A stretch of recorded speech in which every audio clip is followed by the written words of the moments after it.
Abhishek, am I audible? Yes, sir. Okay.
Hi, this is Datraj. Can you hear me?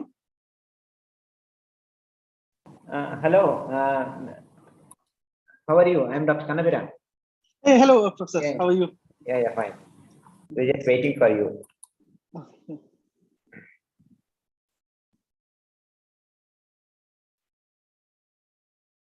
So we have students on campus now. Oh, okay. Yeah. Sorry, I got a little delayed. Yeah, no issues. Students on campus, they are attending from the classroom now. You can see. Oh, wow.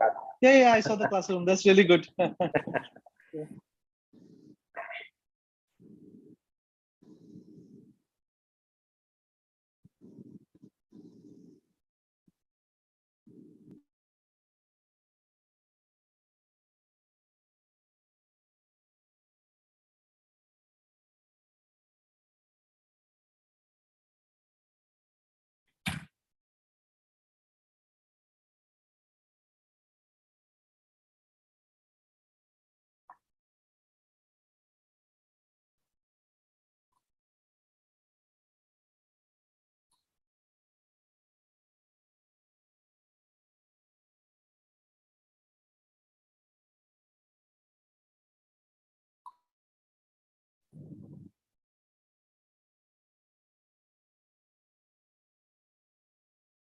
So good afternoon to everyone. At the outset, I'm happy to welcome Mr. Tataraj Rao from Persistent Systems. And this is the second time that you are participating in a program like this. Last time you were part of the AI and ethics course, and you took sub-sessions there. And I request my colleagues to formally introduce and welcome you. And students, here is a great opportunity to listen to Mr. Tataraj and others as part of this today seminar or workshop on AI and ML trends and career building. And along with Tataraj Rao, we have Shaurya Roy from Flipkart, Ram Srinarayan from Adobe, and Mr. Pratik Sen from Amazon, and Dr. Venkatesh Sarangan from TCS, and Dr. Kanti Shivakumar from IBM. This is a really great opportunity for all of you to listen to these lectures, ask a lot of questions, and as you are looking at a career or learning opportunity in AI and related topics.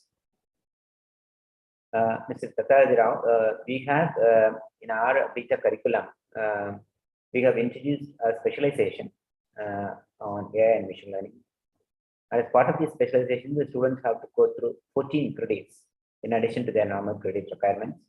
And they do 3 electives of 3 credits each to a total 9 credits. And then seminar course on industry applications of AI and ML. And they do a industry project for 4 credits. In all, they do 14 credits.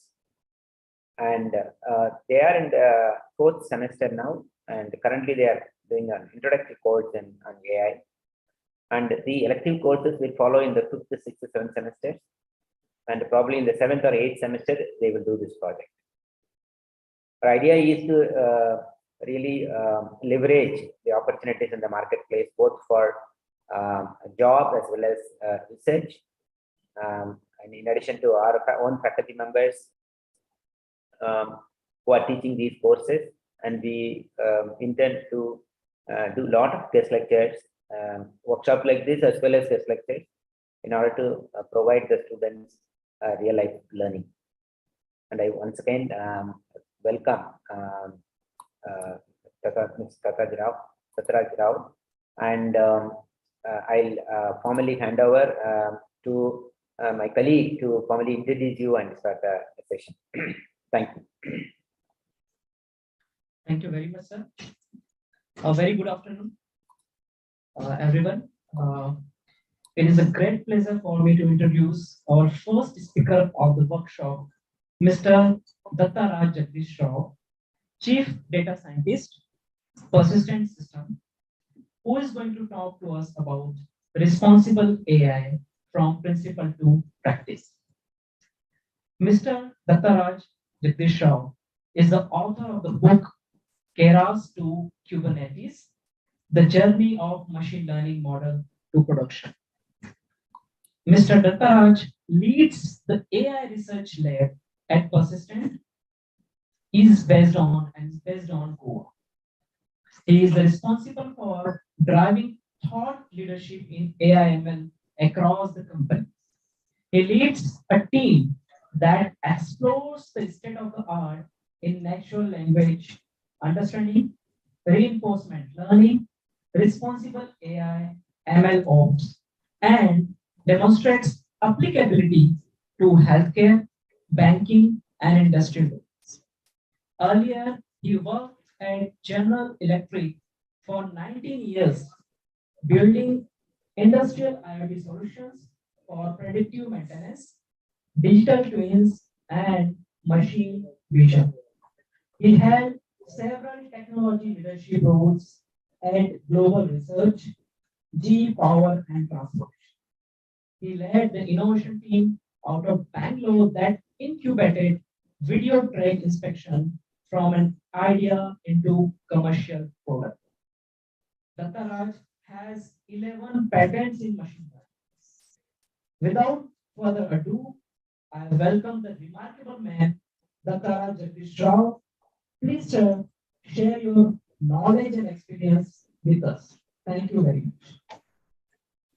Thank you, Dr. Arun. Thanks for the very kind introduction. Thanks, Professor Kanavedan. Thanks for the very good introduction. And like Professor said, I did a workshop in the, just checking, you can hear me all right, right? The audio is fine? Right. Okay. Yeah. So like Professor said, I have done in the past a workshop also. So it's great to see the students in the class. I'm sure you're having very good collaboration and actually able to whiteboard on a problem. Definitely that's something we missed during the COVID times. So take advantage of that, have a lot of discussions, good whiteboarding, and really looking forward to trying to share whatever I can through this session. I really would love to have this as an interactive. Now, kind of, we're used to the COVID mode where I ask people to kind of raise hand or directly ask questions. But now, since we have a bigger classroom, I mean, if Dr. Arun, if you can coordinate, if anybody has questions, feel free to, you can pass over the mic or something and we can have a discussion. So, and I don't want it to be restricted to this topic. I know you are new to AI, and there is so much discussion on AI happening in the news and in the industry. So if any question you have, I'll try my best to answer, or at least I'll go back and find the answer and come back to you. So I'll even beyond this topic on responsible AI, if there is something, feel free to have it. I would love to have an interactive session. We can go deep into certain things as I talk about some of the sessions.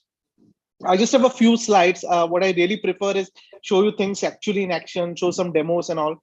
So I'll just walk through some slides on the context of what I'm going to talk about. And then if there is time, I'll try to show some demonstrations on how we build some models and how we apply responsible AI. So let's get started. Let me share the screen. And so I'm just sharing my screen. Let me know when you're seeing it.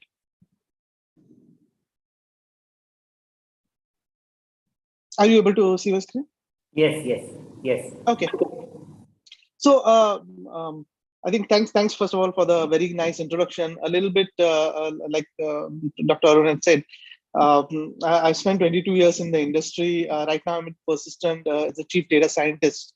My background is actually mechanical engineering. So I did mechanical engineering from Goa Engineering College. I'm from Goa, so I'm born and brought up here. And then I moved to Bangalore, where I worked for General Electric. Then for about 9 years, I was in US with General Electric at GE Power, where I was the chief architect for the remote monitoring and diagnostic software. And then about 10 years ago, I moved back to Bangalore through GE Transportation, where we built a lot of computer vision software. And that is when I started more into artificial intelligence. I also authored the book Keras to Kubernetes, Journey of ML Model to Production. So the idea here of this book is basically capture some patterns and best practices of what is involved to move a machine learning model to production. And when I wrote this was like a 3-year-old book. And at that time, this was a very emergent topic. And now I'm very happy that a lot more effort has gone into this. A lot of companies have release products as well as open source tools to address this need. Look at how to train the model, look at a model registry, deploying model to production, etc. So this is definitely something that is a very important topic, and especially when you come to the industry, as you are building right now, you are more focused on the algorithms, data science, but but in the industry, a lot of focus is on how do you put this model into production. So this is something that I will talk a lot in this talk also, focus on building some machine learning systems in production, but this is definitely a topic. And then 3 years back about me, I have moved back to Goa, my hometown. So I'm currently there. I work out of the Goa office of Persistent. And Persistent, we are like a global company. We have about 10,000 employees. A lot of work happening in US, Europe, and India, of course. We are primarily focused on banking, healthcare, and now growing into industrial areas also. So some of these examples that I show will also be more in that domain, banking and financial. So this is kind of a high-level agenda that I have, but again, we can discuss any other topics also, depending on the interest, focused on AI, of course. So I'll talk a little bit about what is responsible AI.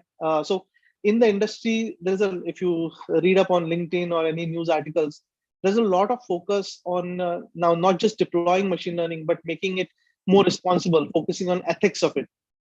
So I'll talk about why do we need this, what are some of the pillars, and then I'll try to get into more of a demo where we'll actually build a machine learning model and try to see how to add some of these facets of responsible AI, like fairness and these sort of checks to it. So let's get into it. So there are two very high level reasons why we need responsible AI. The one is, of course, ethical consideration.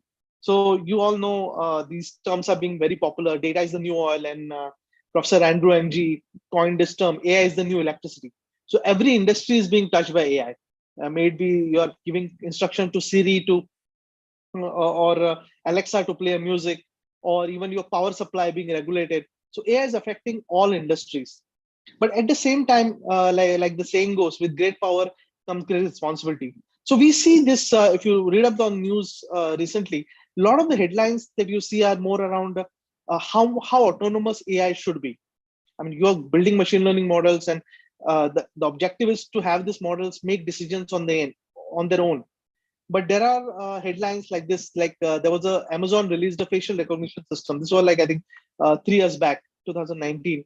And then this facial recognition system looked at the faces of politicians and matched them to criminals. So obviously there was some bias in that system. A lot of algorithms are being used to approve loans, especially in the US. Most of this loan approval happens via algorithms.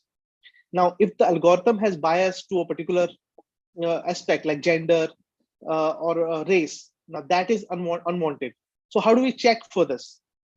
Similarly, when we look at healthcare, if you're applying for healthcare insurance, the amount of coverage that you get often depends. There is an AI algorithm sitting there making that decision.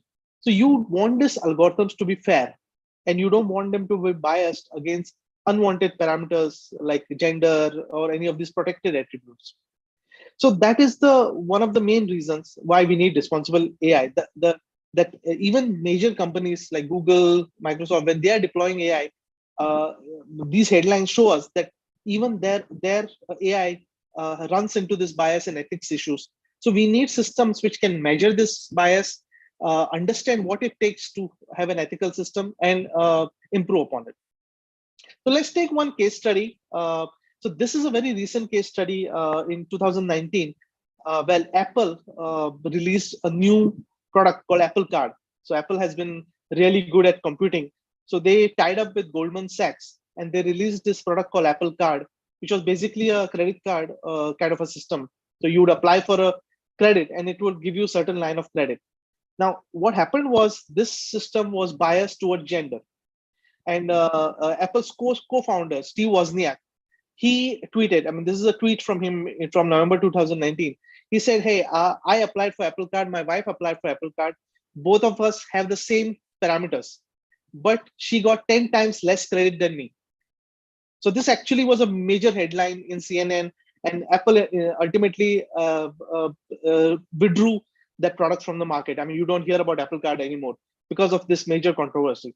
So this was a case. Now, if you read details into it, there was a lot of machine learning models which were making decisions on the credit line. And there was no conscious effort. Now, Apple obviously did not say that, hey, we are going to, for a person of particular gender, I'm going to give a less credit. That was not the objective. It just happened that the way these algorithms work, the data on which the algorithms were trained, they had a bias on gender, and that bias went into a machine learning model. So it is very important. So this is a very important case where there was no conscious effort to consider bias on a protected attribute, but because of the data, the bias went into the model. So that is something that is very important to be considered when we make these decisions. Let's go to the next example. This is a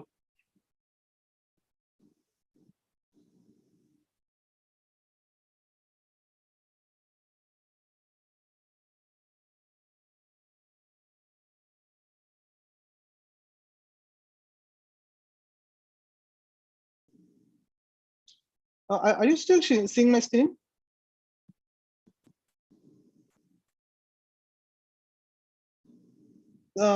Yes, sir. Yes, sir. Okay. Okay. Sorry about that. There was some this thing. This is another example, another case study. This is actually a textbook example of AI fairness. If you go to take any class on fairness and ethics in AI, this example is talked about a lot. It's a relatively older story, but it's this tool called Compass, which was introduced by the US to detect recidivism.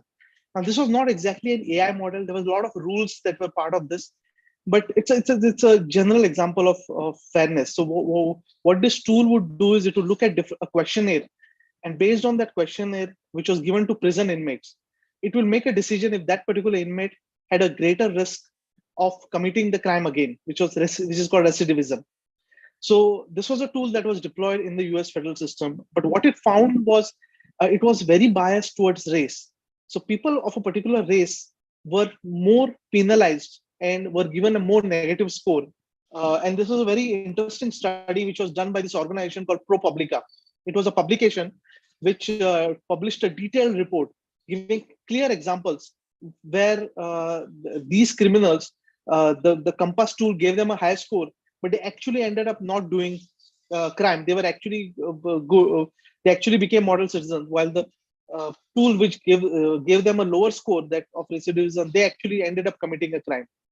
So this was a very classic case study. Again, this was more around bias, that the tool had bias for race, and based on that, it made these particular predictions. So we have to be very careful to look at protected attributes like gender and race, and make sure these don't feature into our AI model in decision making. So that is the number one prime reason why we need a responsible AI, the ethical consideration for it.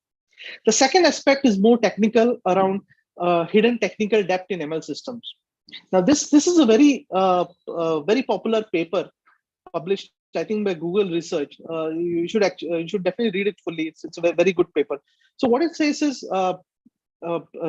when you actually build a production level ML system, the actual ML code, the algorithm that you build, or your effort to modify the algorithm or actually implement the machine learning model is very small. That's this black box. A lot of effort goes into creating configuration, data collection, feature extraction, process management, serving infrastructure monitoring, and other things. So a lot of effort is needed to handle these big boxes. And what happens typically is, as a data scientist, we are happy with building an ML model and then publishing this model out, but we don't really spend a lot of time building this system together. So what happens is these systems start incurring technical debt. So if you don't have a strong serving is basically packaging the model and making it available like a service. Now, if you don't have a very well tested serving infrastructure, what will happen is tomorrow you're building a new machine learning model, you have to write that serving infrastructure again. So over time, you build this hidden technical debt. You don't have a standardized serving infrastructure, and that becomes a problem. So this is another reason when you're building ML systems in production, you need to look at the future. once this model grows from a single model to like 100 models, can your system handle it? What sort of tools and technologies you should use to make sure that these concerns are covered? So that is more around the hidden technical depth in ML systems. And today, if you look, there's a very prominent discipline called MLOps, machine learning operations. This is like in software world, there is something called DevOps, where development and operations come together. So when you're building code, you are working very closely with the operations team, deploying the code to production and automating a lot of the build process. MLOps focuses on that. MLOps focuses on all the other boxes in that diagram, other than the black box on the ML code. So this is something that is very prominent in industry. And as you go to the industry, this is something you will definitely face. How do you make this ML model standardized and reduce the technical depth? So I definitely feel this is something you should spend a lot of time understanding and developing some best practices and patterns on it. Similarly, there is another reproducibility crisis, which is more around research papers. I'm sure you'll see this also as you read more research papers on AI and ML. A lot of these papers don't really come with code, so you cannot really verify these results. It's very difficult to reproduce the results. So now a lot of push. In fact, some conferences have stopped accepting papers which don't come with code, and there are websites like Papers with Code. It's a nice website which gives you in a particular area. If you look at, say, recommender systems, it will tell you in recommender system, these are the top papers and this is the code that comes along with it. So it's a very good way to learn new technology, new research areas, and understand the code that comes along with it. So these are the two high-level areas why we need responsible AI system. One is the ethical considerations, major issues around fairness, bias that needs to be considered. And second is the hidden technical depth. How do you put this entire ML system together? I would encourage you to read a lot on MLOps, because that's definitely something you will need in this. In fact, I would think hopefully you'll have some class as part of your curriculum, or there are some nice videos on MLOps which you can refer to, because this is definitely one area. Once you go in industry, this is definitely going to come up. It's a hot topic right now in the market. You should definitely focus on. My talk, the demo that I'll show will be more focused on the first aspect, the ethical considerations, which is also gaining a lot of momentum. So before we go to the pillars of responsible AI, any questions on these two? I mean, does this make sense? Okay, so let me go to the next part, and feel free to interrupt if there are any questions. So typically, if you look at responsible AI, these are the 5 pillars. Now, you'll see if you go to Google, Apple, or Amazon websites, each of them will have a responsible AI, a major page of responsible AI, and they will have different pillars of responsible AI. This, what I'm showing, is more what Persistent has, and we show to our banking and healthcare customers. But it's pretty much the message is the same. What you really want your AI system to be accountable. Accountability means you need to consider for bias and fairness. So even if you don't include something like a gender or a race while building models, you need to know what effect these systems have. So there is a very popular paradigm called fairness through unawareness. Just by removing that feature from the ML model, removing gender as a feature, doesn't mean you have eliminated the bias. The rest of the features may be correlated to gender. So you want to be able to prove that there is very limited influence by gender on your results, and then use that cleansed data to build a machine learning model. And then another part of accountability is human in the loop, because you don't want the system to automatically make decisions without consulting humans, at least initially while the system is getting ready to be deployed in production. You want them to be more accountable. So you want humans in the loop. Reproducibility is the second pillar, which is more what I talked about, MLOps pipeline. You want to standardize on machine learning pipelines. There are a lot of patterns to standardize on MLOps. There are patterns like data catalog, like instead of loading CSV files, you want to have a catalog, like a tool like DVC, which lets you select what version of data you want. So that instead of saying that, hey, I have this CSV on my machine and I built my machine learning model on that CSV, you should be able to say that, okay, in my data catalog, this is the version 1.15 of the of the data set. that is what my model is built upon, and that is how you are getting the result. So it maintains the lineage of the machine learning model with the data. Transparency is something that is talked about a lot, especially in regulated fields like healthcare and banking. Transparency of machine learning models. Now, I'm sure you've gone through multiple machine learning courses, and it's really fun to see a machine learning model being built, and then you track the performance, the loss, and show the results as precision or recall or the AOC curves, and we will do that in the exercise. But then typically this model becomes just a black box. How do you know what factors is it using to make decisions? So transparency of the model is very important. And there are two aspects to this. One is explainability.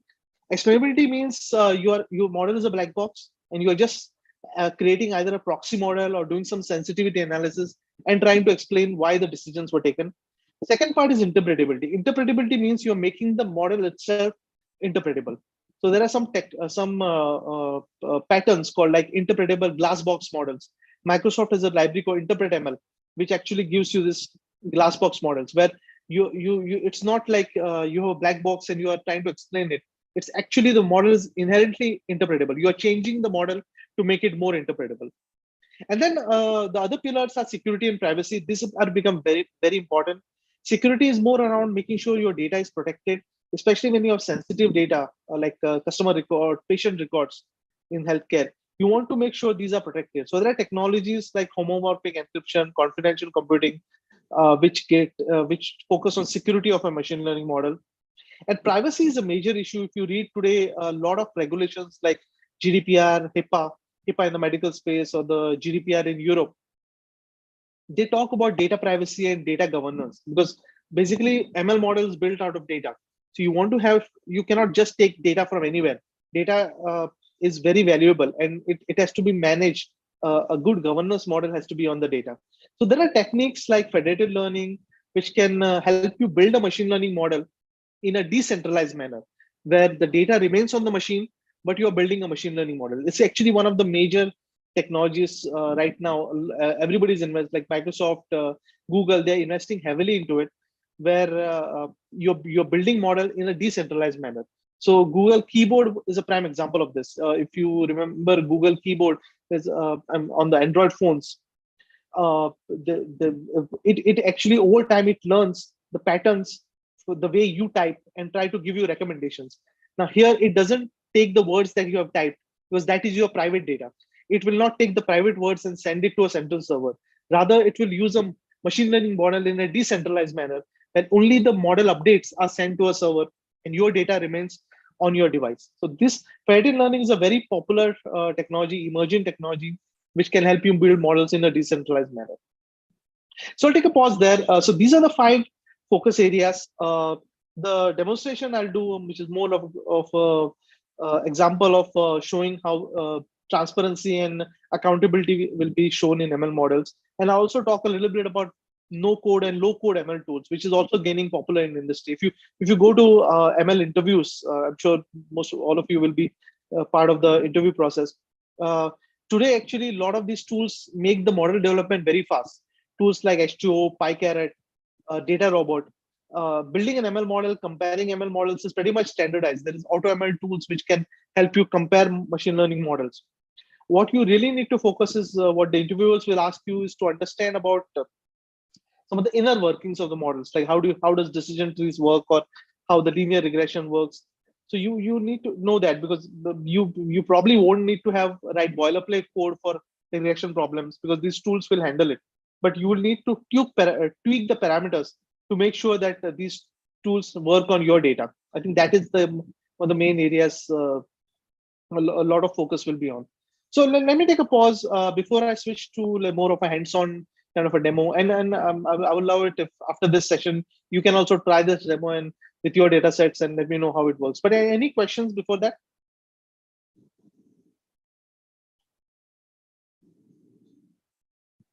Okay, so let me show you a couple of things, and then I'll open it up for any discussions. So one is I just wanted to share this tool called Gender Shade. This is more of an publicly available demo. It was a study that was done on facial detection system. So this is more in line with the responsible AI examples that I told. So this is, and the Apple Card example was more around tabular data. This is on facial detection system. So you can go to the Gender Shades website, and basically what it did was it looked at the top face detection systems from IBM, from Amazon, and I think one more, Google. Sorry, not Google. I think it's some other company. And it said for 4 different categories of users, male, female, versus different skin tones based on accepted skin tone types or standard skin tone types. It said, okay, the Microsoft and Baidu is the third one. Microsoft, Baidu, and IBM. This was the accuracy that they got. So whenever that image has a face, the Microsoft system has 93.7% accuracy that it will detect a face. Now let's see how this accuracy changes when you have a different cohort. Cohort is a group. So let me move this.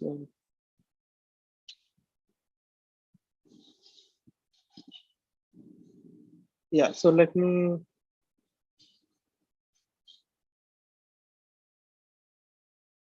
Yeah. So when you look at darker subjects, the accuracy drops.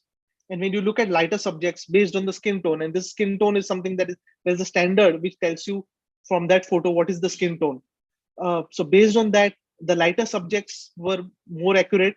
The darker subjects, accuracy was less. We moved down, and then we see darker males, the accuracy is still okay, but darker females, the accuracy is much less. So what we are doing here is an error analysis. So I'm sure when you build machine learning models, I'm sure you have seen, you just tell this is the precision, this is the recall, you're happy with 93%. So here the accuracy is 93%, which is great. But when you do a detailed error analysis of these 4 cohorts is a group of training examples. So our 4 cohorts are darker males, darker females, lighter male, lighter females. So when you see the error analysis, you can clearly see that there is one group, darker females, which is underrepresented. So the reason could be that there are less number of faces that whichever these models are trained, less number of faces available in that particular cohort. So it was an imbalanced data set, and that is why the accuracy is less. But this is the analysis you want to give instead of just a single number, 93%. Now you can clearly say that, okay, it is the algorithm does have some bias on certain types of cohorts, and then you can work on improving the bias, or at least it's clear that this algorithm has, this tool has certain amount of bias. So this sort of analysis is very important to do, because when you go to the industry, when you build machine learning models, it's very important that you need to consider these different cohorts. And a lot of this comes from talking to your customers. Here, what are the protected attributes? And then based on that, you want to do an error analysis to see which groups the error is high, so that you know that there is some bias in the data against these groups, and you want to work on it. Either collect more samples on it, retrain the model, or use a different algorithm. So this is one demo I wanted to quickly show. After this, let me go to a more Jupyter demo. This is more, I'm showing it from a local machine.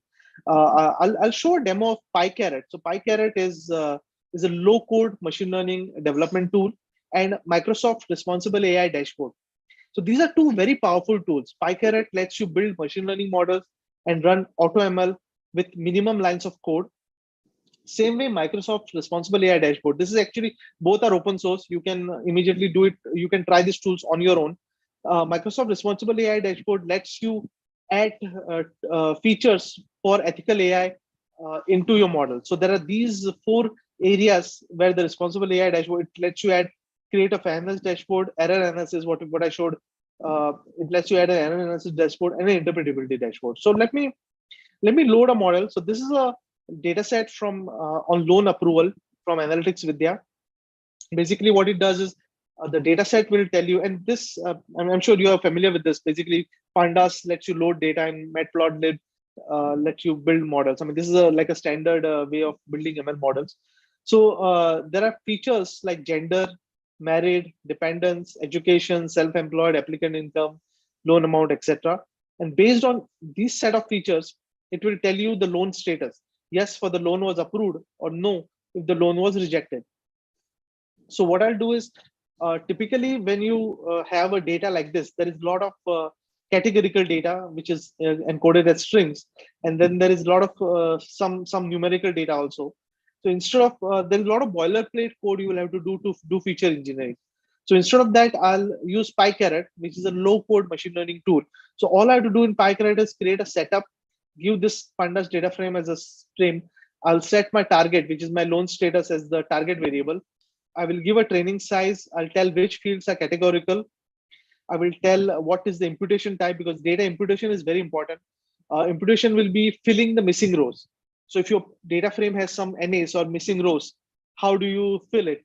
So there are some standard practices. You could use like a simple imputer or a mode imputer. So these things, rules of thumbs are taken care by PyCaret. It will cleanse the data and give it to you. And then some feature like loan ID will not have any effect on the, with just a numerical entry. So I'll ignore that. And then I'm just setting up the experiment. It's a smaller data set, so it's just running very fast. And this is the cleansed data that I have. So you saw the data earlier. Now what it has done is it has cleansed it, removed the strings from the data. So it says gender male, dependence 0, 0 or 1. So if dependence is 2, it will just put 1, or dependence is 1, it will put 1 there. So this is called one-hot encoding, where you are just giving, creating more vectors and removing this standard strings like I'm self-employed, yes, grade history 1, etc. And the label I'm giving is a 1 or instead of yes, no, because ML models don't really do well with strings. I'll just give a 1 or a 0 as a yes or no. And now let me run the actual meat of it, which is the PyCaret AutoML feature or compare models. So what it is doing right now, I just ran this field. It is actually comparing hundreds of ML models and running my data on that. So my test data set, it is going to be running, and it is comparing all these models. So I mean, in your curriculum, you'll hear about all these models: random forest, gradient boosting, rich classifier, naive Bayes. So all these models, it ran parallelly and gave me a leaderboard, just like you have a Kaggle leaderboard. It will give me a leaderboard saying these are the values, metrics for these algorithms. So for me, I told it that I want to sort it on recall. So I'm sure you know precision and recall. Precision is more how precise your model is. Whatever positives you select, how accurate they are. Recall is more around whatever your test data set is, of all the positives, how many of them you were able to detect. So it doesn't matter what you selected. It's more of how many were, it more focuses on the false negatives and trying to reduce the false negatives. So here I give recall as my sorting criteria. So from the recall, random forest classifier came as the number 1. I have a very high 90.78% recall for the random forest model. So I'll take that as the selected model. And this curve that I have when I plot the model is basically called the receiver operator's characteristic curve, ROC curve.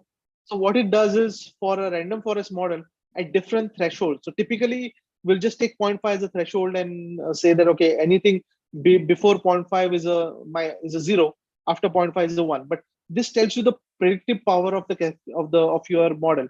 So it says that anything. So this is how your at different thresholds, starting from threshold of 0 to threshold of 1, how your true positive and the false positive rate varies. So this is a very handy way. If it is more, so if for a random classifier, the rate is just a standard. So that it is just random. You can take any threshold. It is as good as if taking a point on this random line. But since if this is more close to this top, then that means this is a more powerful classifier. You look at the area under this curve. You want a high area. So this is pretty decent. You have an area of 81%, which is good. So now I'll just see how this model actually predicts. So this model is doing a pretty good job of doing an accuracy recall of this thing. So now this is, so I'll take a pause here. This is what you would typically do, and you'll spend a lot of time building a lot of boilerplate code, but we did that in like 10 minutes now. So the reason we could do this fast is because of something like PyCaret. So PyCaret is a low-code machine learning tool. You write just minimum amount of code like you saw here, and it can run these experiments for you. It can do a comparison. remember that diagram where the ML code was very small black box. This is it. So you have your ML code is very small, but a lot of effort will go in collecting data, cleansing the data, making sure your model is available to serve. So that is the technical debt that you want to avoid. So this was about building the model and low code ML. Now let's go to the responsible AI dashboard. So typically what you would do is in the industry, you would stop here that this is your receiver operating characteristic, this is your model. Now what companies encourage now is beyond this, let us do an ethical analysis of the model. And that is what this Microsoft Responsible AI tool lets you do. And that's again, it's a low code tool. Let's go in details of it. If you look at the test data set shape, we have 96. I mean, there are 17 features because after feature engineering, we got 17 features. There are 96 test records. I mean, it's a small data set. So that your test data set is value is 96, and you are getting a 73% or accuracy and 86% recall on that data set. So instead of stopping at this point, saying that these 96 records, this is my accuracy, let's analyze those 96 records some more. So what we'll do is we'll give the categorical columns. You see the categorical columns have changed because we have done a one-hot encoding. So now these are much more detailed columns. And these 10 lines of code, and let it run because it takes some time.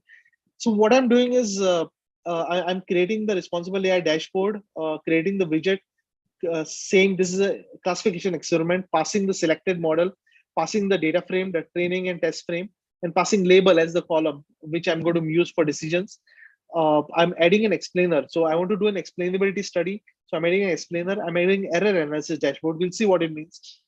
And then I'll add a causal treatment and counterfactuals. We'll see that in the demo. So what it is doing is it is taking all those 96 data points from your test data set and analyzing it one by one. So it is trying to extract value from this 96. So when you take this to a customer, you can explain this in much more detail rather than just telling a number, 90% recall. Let's do a more analysis, do an error analysis, see if there is any bias in your results. And that is what this tool is trying to do. You can see this is just like 10 lines of code. So the tool is not important. I mean, to be honest, this is a Microsoft tool. They have combined a bunch of open source tools and did it. You can build a tool to do this also. So don't worry about the tools. There are other tools. Google has a what if analysis tool, which can do the same thing. So my recommendation is don't worry, don't get too involved in the tooling. Focus on the concept. So understand what are we actually doing? What are we trying to achieve by analyzing this 96 rows? Because tomorrow there may be a better tool, but you need to understand the concept, why this thing is needed. And then this final line will just create this responsible AI dashboard. I already have this created, so I'll just show you directly. So it gives you a dashboard in your local host. And let's take it step by step. So first, it will do an error analysis. So error analysis, what it means is it will tell you, okay, out of 96, 25 of the points I got wrong, this model. So that is why my accuracy is 73%. But out of those 73%, there is one particular cohort where applicant income is greater than 44,200, where I'm getting an even lower value, where I'm only getting 19 out of 50. And then out of that, there is another cohort, which is called when the property area is semi-urban.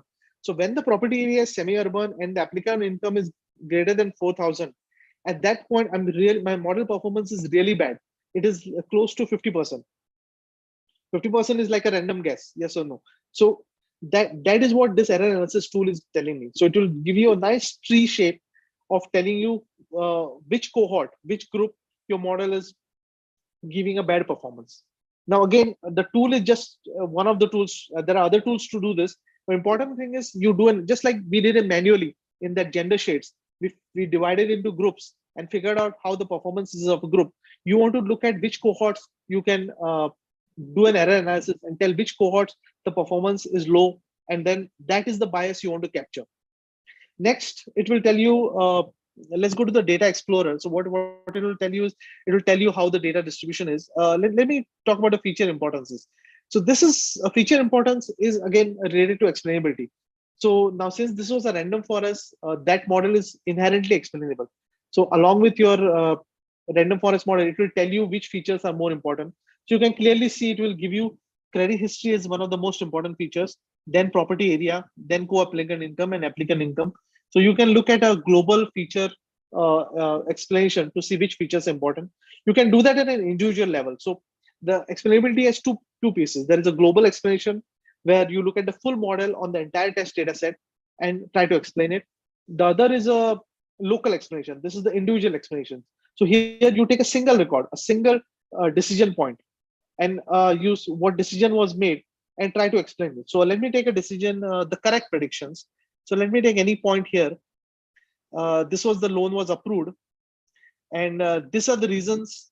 In fact, see, if you look at this data point, gender was one of the reasons. For this particular reason, gender was, so this particular entry has a bias.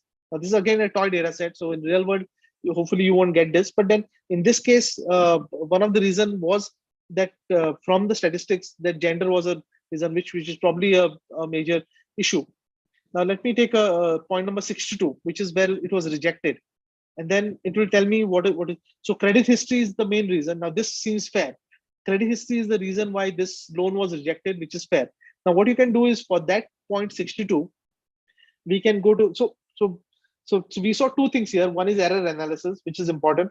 Then local and global explanations, which is the second piece. So typically in industry, this would be good enough analysis. You tell the statistical performance, your precision recall AOC curve, and then you tell the explainability, and then tell the error analysis. So this would be good enough for any company to present your ML model, and this is very, very helpful. Now, if you really want to, if they really want to get into more details, like if it is healthcare or a BFSI example, you want to do some causal analysis and counterfactuals. So let me talk a little bit, and this is a topic of a lot of research, so I won't go into details, but just what you can do. One is counterfactual. Counterfactual means what features you can change to reverse the decision. So if you look at row number 62, the verdict was reject. So this is the row number 62. The verdict was reject because of certain factors. So counterfactuals will tell you what can I change. So for that particular row 62, and this is a toy data set, it tells me if I change the credit history from 0 to 1, if the credit rating improves, then this loan most likely will be accepted. Or if the applicant income is high, like in this case, I think the applicant income was very low. If the applicant income becomes very high, or the loan amount is reduced, see in this case, the loan amount is reduced, then also it will tell you that this loan would be approved. So this is what counterfactual analysis does. That it will try to, using principles of causation, it will try to see what you should change to have a different outcome. And then the final thing this dashboard tells you is a causal analysis. So in a causal analysis, it will tell you for this credit history, this is the level of effect. So this is more in terms of cause and effect. Again, these are very powerful subjects to study. I mean, if you are more interested, I encourage you to read some of these books, like the Book of Why by Yudia Pearl. I mean, that's a very, very good book. It tells you details how this analysis is done. But the basic essence is, when you build a machine learning model, what you're doing is actually correlating data. You have your features, which are X, and your Y, which is your dependent variable. You're finding a correlation. What causation tells you is, for one particular feature, like credit history, keeping everything else the same, just by modifying credit history, how much does that affect your outcome? So that causal analysis can be done using this tool, and this tells you that credit history definitely has a major effect. In fact, it can actually help you change the decisions, just like we saw in the explanations. It almost has a 70.75 effect. So 0.75 means 0 will become a 1. So it will change your, just by increasing your credit history by 1 unit, you can change the outcome of your prediction. And while something like self-employed has a more of a negative impact. So these sort of analysis can be done by causation. Of course, it is very much detailed. You need a lot more data. This was a toy data set, so these results may not be that accurate. But if you have like thousands of data points, it will really tell you good stories on causation, because it can try different criteria. It will tell you change this, then it will improve your prediction. So long story short, these are some of the analysis that you would do to look at responsible AI, not just looking at this single prediction like a precision recall or AI ROC curve. You would want to get into these details and then do some analysis. Now this RAI tool as well as PyCaret. These are open source. This is available to you. In fact, I can make this notebook also available. And this is, of course, a toy data set. What I would definitely encourage you is if you find this subject interesting, you can take this notebook and try it on a bigger data set, something like Lending Club, and see what sort of outcomes. I strongly feel one of the main value add a data scientist can bring is tell stories with the data. Now here, what I showed you was one example of it, and this I could not do much because the data was limited. But if you have a bigger data set, you can actually explore a lot more. You can try to see what causal effects are available, how the explanations change, based on different factors. So you would want to try this different analysis and tell a story with your data. I mean, this could be a very nice experiment or a side project some of you may want to try out. So that was more around responsible AI, the different features. Just to summarize again, we saw error analysis, we saw the data exploration, we saw local and global explanations, we saw counterfactuals, and we saw the causal analysis. So these are some things by which you can present the results of your model in a responsible way.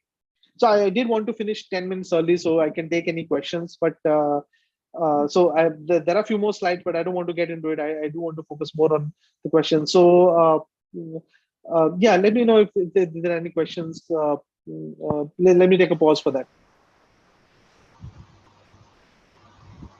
Hello, sir. Can you hear me, sir? Yes, I can hear you. Yeah. So I'm Dr. Piyush from Interpretability at Assistant Professor.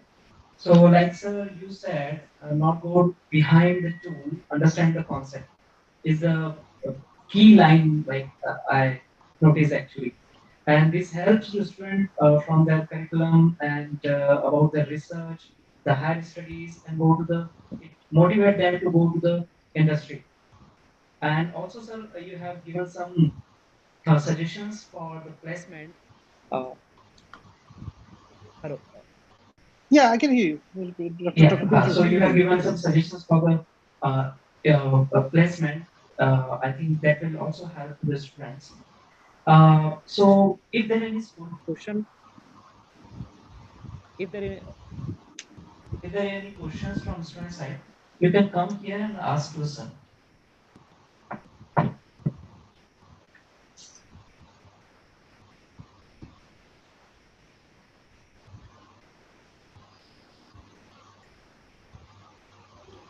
Was this audible? I mean, you were able to hear me fine, right? Yes, sir. Yes, I Okay. can hear you. So, any question from the student side? Yes, sir. So, students send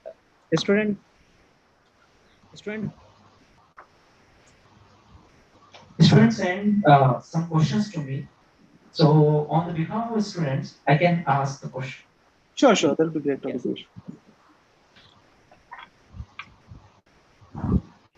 Hello, sir. Can you hear me, sir?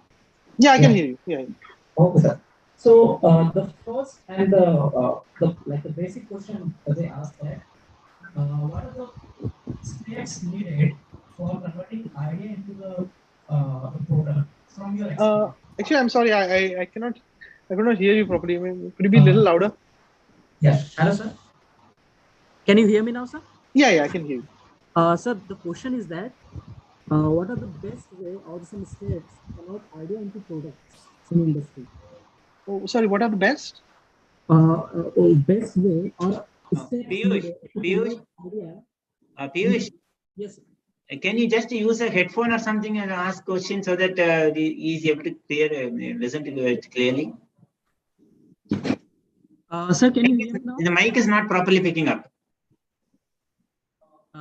Dattara sir, can you hear me now, sir? Yeah.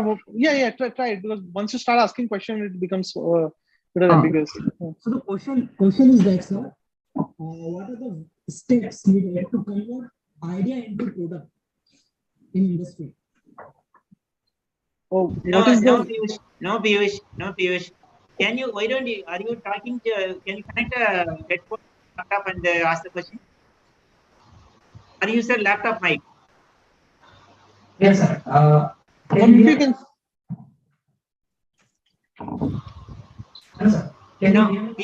Piyush, that mic is not working. Please use the laptop mic. Or maybe Piyush can type into the chat box. Yeah, you can type on the chat actually.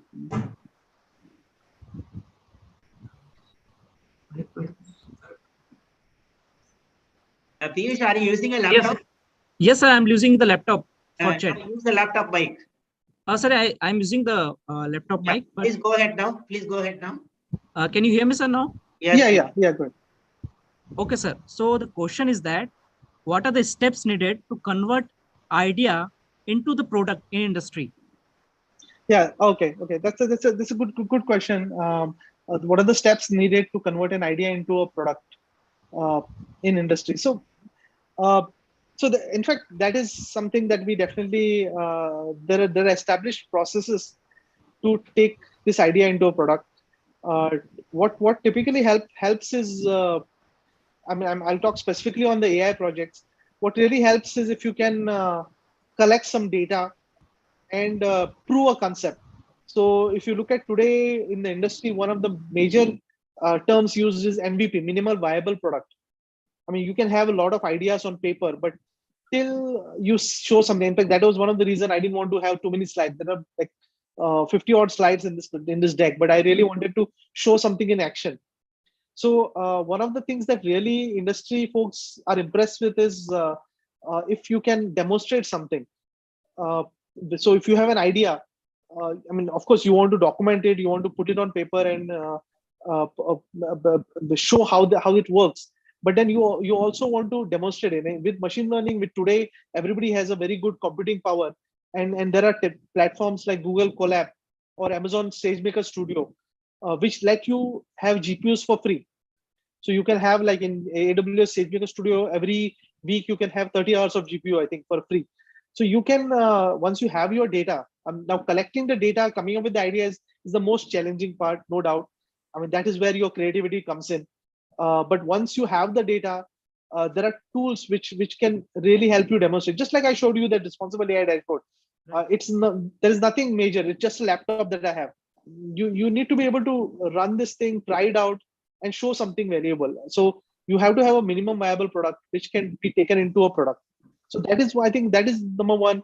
Try to show something. And even when you go to the industry, when you go for interviews, I personally I really appreciate if somebody has a GitHub where they've actually made some projects and have data science projects available. I mean, I do go to candidates GitHub and look at some of those projects. So I think that really helps when you can prove that you actually have built something, and I think it's a great feeling also. So yeah, I hope I answered that.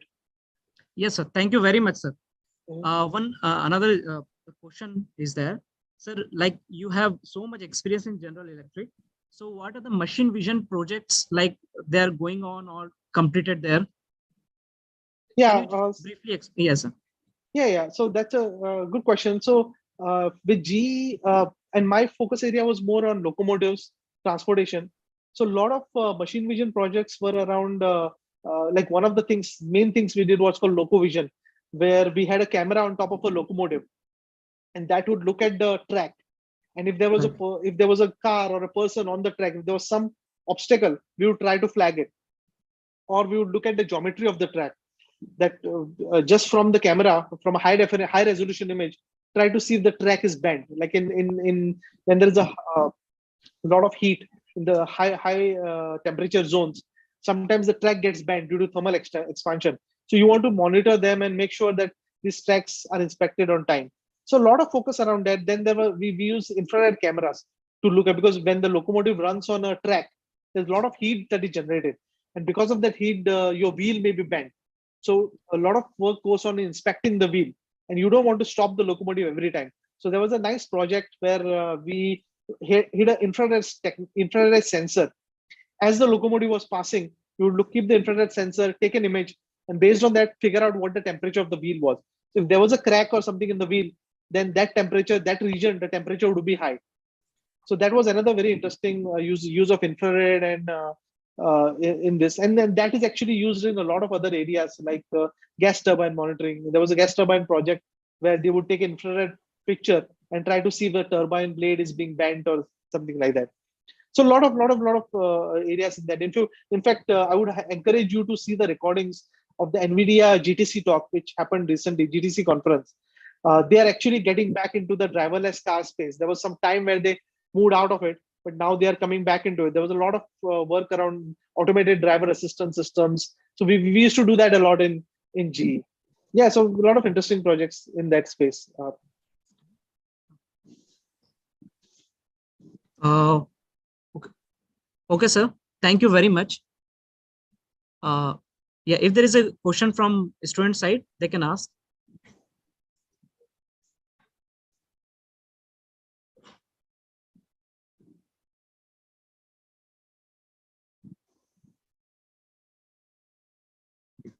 In another room, there's Dr. Rakesh is there. So any question from your room, sir?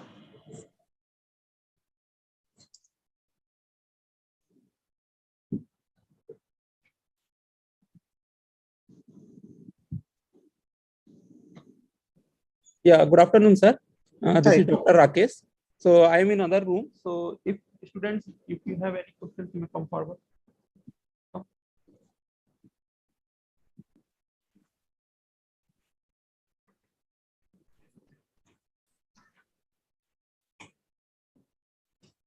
No, you can talk. Sir, actually, I want to know that how can I start my career in ML and AI? What is roadmap to start to go in the field of ML and AI? Yeah, good question. So I think first of all, you are in the right place. I mean, this definitely Triple IT is a very renowned institution. So I think you have done a good job coming to this course. I think it's a very good time to be in AI right now. There are so many resources that are available. I started by looking at Dr. Andrew Ng's lectures, which are available in Coursera, so and on YouTube. So they give you a lot of good background on basics, because a lot of these algorithms, because now you know all these tools are available. But I think understanding of basics is important. So I would definitely start with that. Dr. Andrew Ng's course, which is freely available on YouTube, which gives you very good. And I do encourage you to do the exercises, because you want to do those exercises to be aware.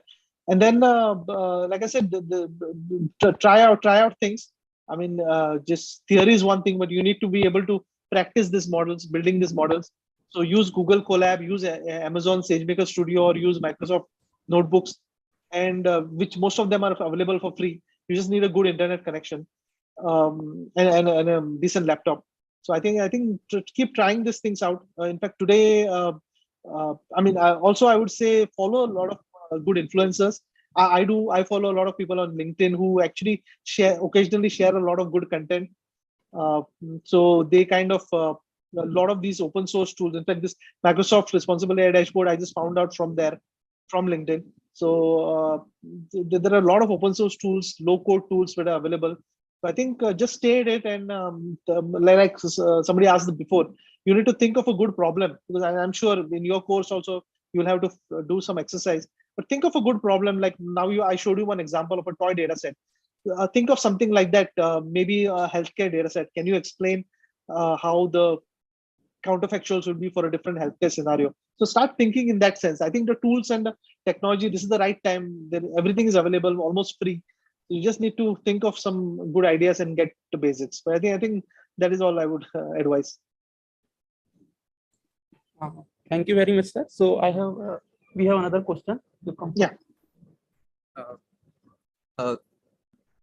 Good evening, sir. Hello. Hi, good evening. So you were talking about the data sets becoming biased, right?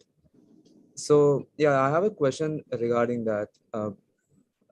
Whenever I go through data sets about like policing or anything related to that, I usually find out that it's kind of the fault of the person who has created the data set or who has programmed the algorithm, because you could see people omitting or inserting their bias into the code.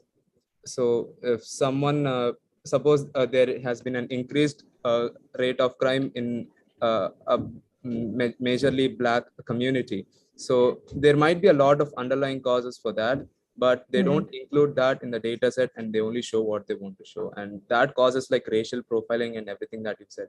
So like is there any like method, or like is there any committee that people are thinking to set up so that they could like regulate all these data sets? I mean, I know it can't be done manually. So like, is there any automation method for that? Yeah, that's a good question. So there are two aspects to your question. One is definitely the bias can be because of the data set or the way you build the ML models. Like you correctly said, it could be the algorithm or the way you build ML models that this data set bias can come in. So, yeah, there is no like I think there are AI ethics committees that are being formed who do the evaluation. So the first part of the question answer is yes, there are AI ethics committees, but then it becomes like if there is if there is a sampling bias, like what you described is a sampling bias, that there is a crime in a particular area but it never gets reported. So without the data being available, it's very difficult for any committee even to act on it. So the AI ethics committees try to focus on the case when there is where the decision is in their control. If there is loan approval and a person from a community or a region is not given loan, that investigation is typically done by the AI ethics committee, and all these tools are being used. The other aspect to your question is there are tools which are called fairness. There are fairness. Forget the name now. There are fairness tools like AI Fairness 360 from IBM, where if the data set is biased, your model doesn't need to be biased. It can help you tweak the data set. It uses some synthetic data generation methods by which it can tweak your data set and remove the bias. So a statistical parity difference will tell you how much bias it is there for say of a particular race, for folks of a particular race. Now you can introduce some oversampling or undersampling techniques by which you can reduce that influence. So it usually involves synthetic data generation. That is why there is a slightly controversial. But then if it is approved from your use case, then you can do some synthetic data generation and reduce the bias. So even though real world data has the bias, when you build a machine learning model, you don't take the bias. You filter out the bias by oversampling. So that is one technique which has been proven in the industry. In fact, there's a nice demo. I wanted to show that, but you can actually look at it offline. There is this tool, AI Fairness 360 from IBM, where this is the tool actually, AI Research Trusted AI. So where you can select a data set like this Compass Pro Publica, and it will let you tell you how much bias is there and how the bias mitigation can be done. So I think these tools are there, but the major challenge is people are not finding the bias. They are not investing enough to actually know that there's a bias. So to answer your first question, I think the AI ethics committee is definitely needed. Now companies are actually, I know banking companies, healthcare companies are forming AI ethics committees, but it's not happening at the level that we would expect, like a new technology is developing. So very, very good question on this. I hope that answered it. Is there any question? So I think, sir, we don't have any questions. So yes, thank you very much, sir, for your wonderful session and the way you have answered all the questions. Thank you.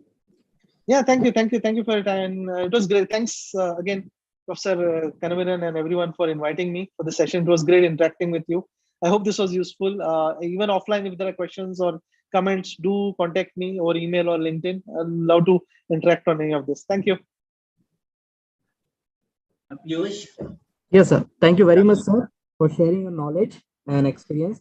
This will help the students in their placement and the research.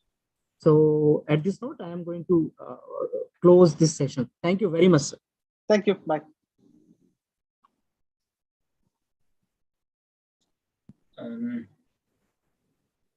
So, Dr. Piyush, Arun, are you there?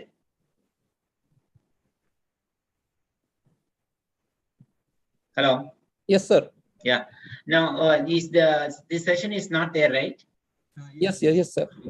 Okay. So, what do? We will sort of give a break, and the students we can send the Zoom link to students, UG2 students also. Okay. And the live stream can continue at 3 o'clock again. Sorry, 4 o'clock. 4:30, right? Yes, sir. 4:30. 4:30. Send the Zoom link to all the UG2 students, and live stream can also be continued at 4:30. So that they, wherever they want to attend, they can attend. They can stay here and attend also. Okay, okay, sir. Okay, but the question they can ask some more good questions. Ask, encourage them. Students, why don't you generate some questions and ask? Since you are on Zoom, you can directly ask. Okay, okay, sir. Okay, so we'll close here then. Yes, sir. Yes, sir. Thank you, sir. Thank you. Thank you. Thank you.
Hello.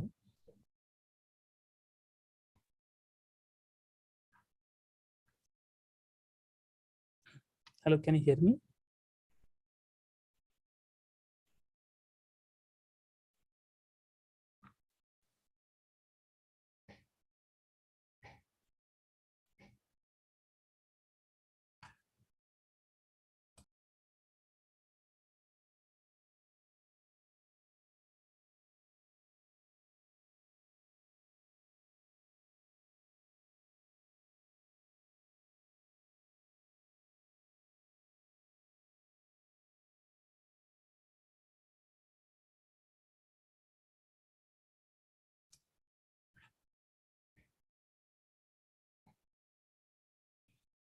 Hello, am I audible? Yes, sir. You're audible. Okay.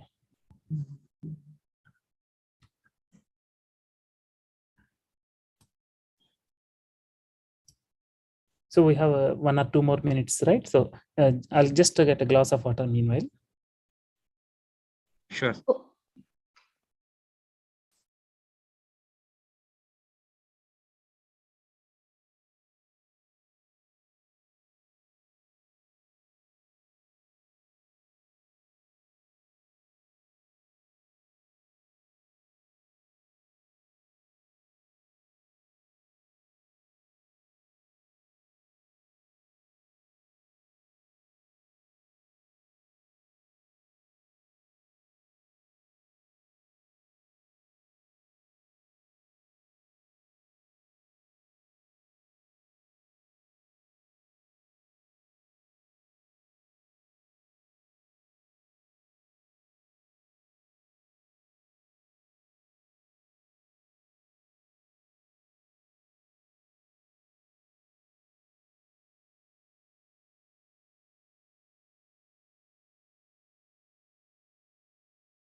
Hey, I'm back. Okay. Good evening, Dr. Ramasuri. Yeah. This is Anushri Bablani. I am faculty at IIIT Sri City in the Computer Science and Engineering Department.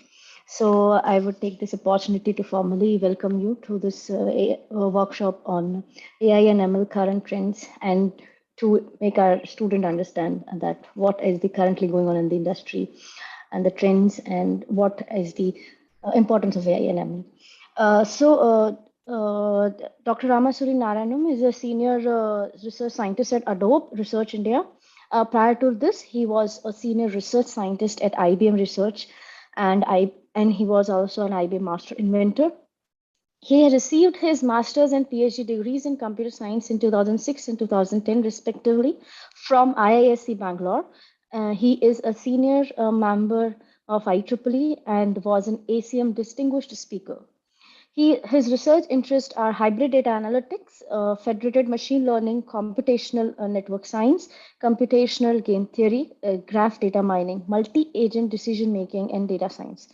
He has published about 35 peer-reviewed research articles in several premier computer science conferences such as AAAI, AAMAS, IJ, CAI, ICAI, and ECML. and ICPR, etc. He has got about 32 granted patents from US Patent Office. So we welcome you to this workshop, sir. Looking forward to your talk. Thank you so much. Thank you very much, ma'am, for the kind introduction. And thanks to Professor Arun and the management and the director for providing me this opportunity. Okay, so before get started, I have one request actually. So can we I mean, if it is fine, right? Can we switch on the videos so that at least we can see and the interaction will be more meaningful? Yes, sure. I would request the students who are present. Yeah, so I'm doing it from my side to begin with. Hello. So, I mean, yeah, hello. So, I mean, already we are working in remote. So at least if we see each other, right? So the communication will be more effective. So I'll strongly encourage the participants, if they can do, right? Please go ahead and switch on your videos. I mean, because this will be more interactive kind of session rather than slides, showing some slides and going through the content and dumping something, right? So it's not that, because that's how I'm instructed actually in the email by Dr. Arun. So Dr. Arun is there? Yes. Okay, yeah. Dr. Arun. Hello, Yes, sir. sir. Yes, sir. Hello, sir. Very nice to see you here, sir. And thank you very much for being with us. Oh, okay. Thank you. No problem. No problem. Yeah, thank you so much. And yeah, we are actually we are very excited to have you for Vadla, and this time also we are very excited to have you here. And No we problem, are pretty sure that our students will greatly benefit from this talk. And yeah, the collaborations will do, sir. Thank you. Thanks a lot, sir. Sure, sir. Thanks for inviting. Yeah, so let me get started. So, okay, so as per the instructions, so I think we have like three sub topics. One is about myself, covering my career and my own experiences, highlighting that. And then next topic would be trends in AI and some practical case studies and use cases in order to motivate this area and so on. And third one is about career opportunities in this area, right? And what kind of skills are important to excel in this area, right? So these are the three subtopics in today's presentation. So I think more or less I'll be like I'll keep it like very informal. And as much as possible, I will not use any slides. If any questions are there, I'll just show some slides. I prepared slides anyway, so let's keep it interactive. So sir, I mean, just one clarification. So this is like going online fashion, or our students are in the classroom now? Sir, some students are like, it's in a hybrid mode. Some students are there online and some are in the classroom with us. So yeah. Okay. Both participants. Sure, no problem. Yeah. Sure. Okay. And so please feel free to ask some questions or wherever, I mean, if you have some doubts. So please don't wait until the end of the talk. Okay. So let me get started. So, I am currently working as a senior research scientist at Adobe Research, just 6 months before I joined here. And prior to this, I worked at IBM Research for about 10.5 years. Post my doctoral and master studies from Indian Institute of Science. So, so one thing, because this is like kind of a motivation kind of session, right?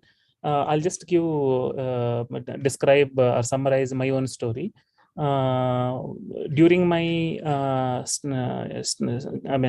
early tenure, right, studies and so on, after my bachelor's.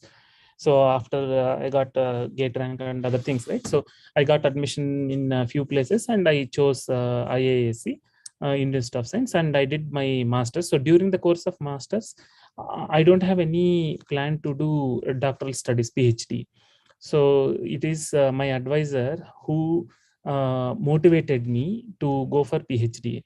So, and that too, this motivation is like not just by saying you should go for PhD, right? So the kind of route my professor took to motivate is very, very thrilling and very, very exciting actually. So he told the potential career opportunities without PhD versus potential career opportunities with PhD. So those two directions he explained in a very nice manner. And until that point in time, right, I never had any thought in my mind to do a PhD actually, right? I mean, like me, right? Many of us have other constraints, like family constraints, financial constraints, whatnot. I mean, that's like a part of everybody's life and story. So I am also not an exception. So I also have some constraints. But despite all these things, the kind of motivation he provided me and the way I received it, so everything worked out in a nice manner. And after I discussed with my family members, and finally, so my family also like supported me in a very big way. They told that you decide, okay, we will support you. That is the kind of message I got from my family, and ultimately I decided to go for PhD because it's like a long journey, right? So as all of us know, it may take any time in between, like whatever, 4 years, 5 years, 6 years, depending on the problem area, whatnot. So many factors are there actually, right? So yeah, in general, on an average, it may take 4 years. If it is too fast, 3 years is like super fast. 5 years is also not bad actually. So 4 years is like average kind of time frame. So especially in engineering. So I think my comments may not work for sciences. There the situation is very different actually. So yeah, I mean, I think this whatever 4 to 5 years time is like a very long journey after masters, right? So you have to think for so many things, financial, family constraints, and your own interest, why I'm doing all these things in between during this period, right? So many other issues may come in. You need to be capable enough to tackle such things. You should be geared up actually, right, to solve and face all this whatever minor major problems, whatever it is. So that is one thing. So all of these things happen to me. There are like ups and downs, what not actually. So everything, so finally, thanks God, so I could finish doctoral studies. And like my professor told, right, that is the main thing I would like to stress. So we should have a good mentor. Okay, not necessarily like one mentor, at least one mentor. You can have more than one mentor also, not a problem. But I sincerely suggest each one of you to consider and have at least one experienced mentor, right? I mean, that person can come from any place actually, or from your academic faculty, or from your own relations who have like decent experience in these areas, or from industry, doesn't matter. So that is my first suggestion. So try to have at least one good and experienced mentor who knows all these things and who have worked in these areas and have seen these kind of things. Only such kind of people can guide you very well and provide you constructive, not only feedback. First of all, they can provide constructive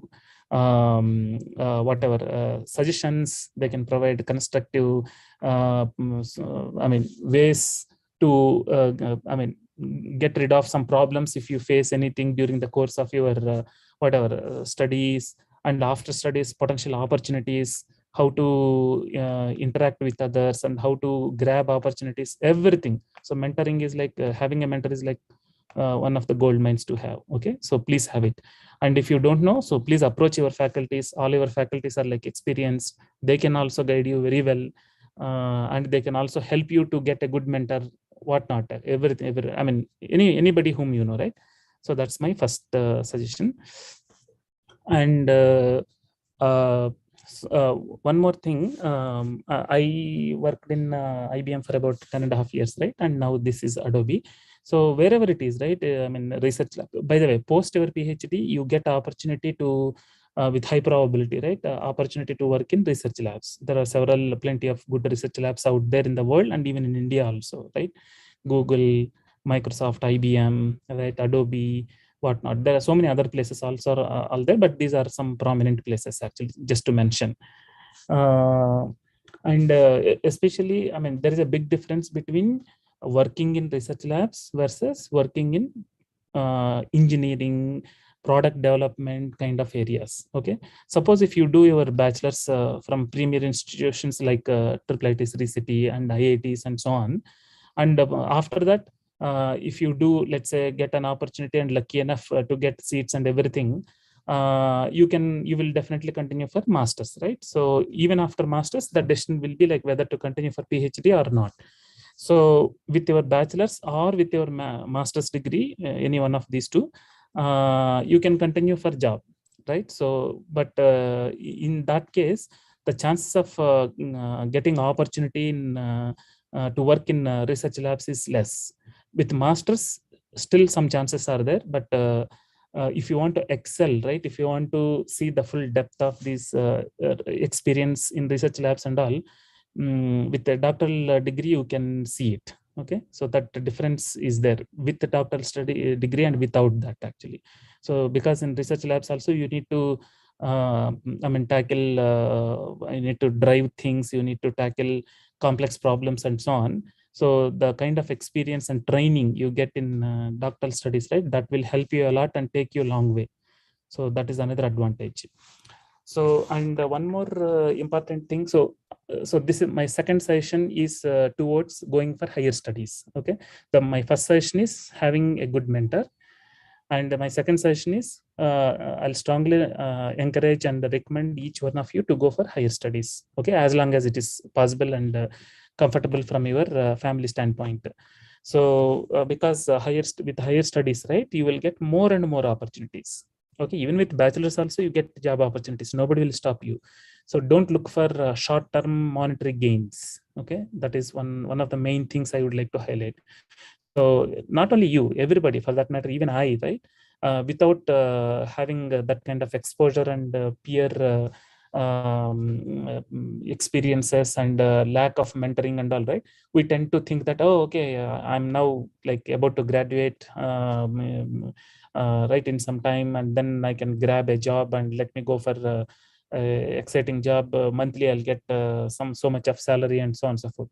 I mean, all these things are good, no problem, but main thing is that for you, I mean, you should look for your long-term prospects in your career, right? So long-term prospects and the job satisfaction. So money is one aspect, okay? But work is the most important aspect than all these things, right? So you will get more work satisfaction when you have like strong control and depth in subject. That will come with proper training. So proper training will come with higher studies. That's how it is. That is the loop. So bachelor's level, you will be trained at some level in any subject, whatever you take. Master's level, you make one more baby step.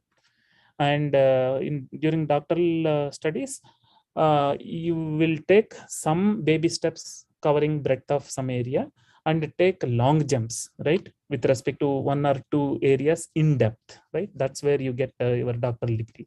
So showing expertise in that area and proficiency and excellence in that area. So you will become like master in whatever that chosen area of your interest. So that will dictate that, okay, I mean, this person is excellent in this area and he can solve any type of problems arising out of this whatever sub area or area to say, right? So that kind of cap you should have, right? So when somebody says your name, oh, this person is known for so and so topic, databases. This person is known for, let's say, some optimization, right? Or deep learning model construction, whatever it is, the area of interest you chose, right? By the way, nowadays outside this AI, ML, I mean, opportunities are like humongous. I mean, almost every place, people, I mean, industry or academia, everywhere. So the need for AI and ML based skills is like ever growing. Because everywhere people want to go for like automation and artificial intelligence based solutions, even customers, right? Whatever problems that they encounter on daily basis, they're looking for generic solutions and automated solutions. Okay, so they want to get rid of manual intervention and manual decision making. I mean, there is a long way to go. So all these statements you keep hearing, we are automating, we want to get rid of human interaction, human interventions. But in order to really see without human taking decisions in any system that you think of, there are some systems which work automatically, some small scale things actually. So in several large scale things, I mean, human intervention and human decision making is also like part of the entire solution. Small bits and pieces, you have automated solutions anyway. But when I say, I mean, humanless decision making, right, fully automated in large scale systems is like a long way to go actually. But the people are driving and running towards that kind of objective. So I think try to focus on, I mean, while you need to understand and pick up all kinds of fundamentals, right? Because you are in bachelor studies. If I'm correct, you are all in the second year, right? So this is the time where you should pick up all the fundamentals correctly. For example, algorithms, right? Data structures, complexity theory, computational complexity theory, and logic, digital logic, right? Whatnot, computer networks, and discrete algorithms. So these are like very, very fundamental things. So focus on these fundamental things, focus on your programming skills involving Python, Java, and things like that. So outside Python, everywhere people are following Python. So please put special attention on Python if it is, I mean, whenever you have a choice between programming languages, go for Python.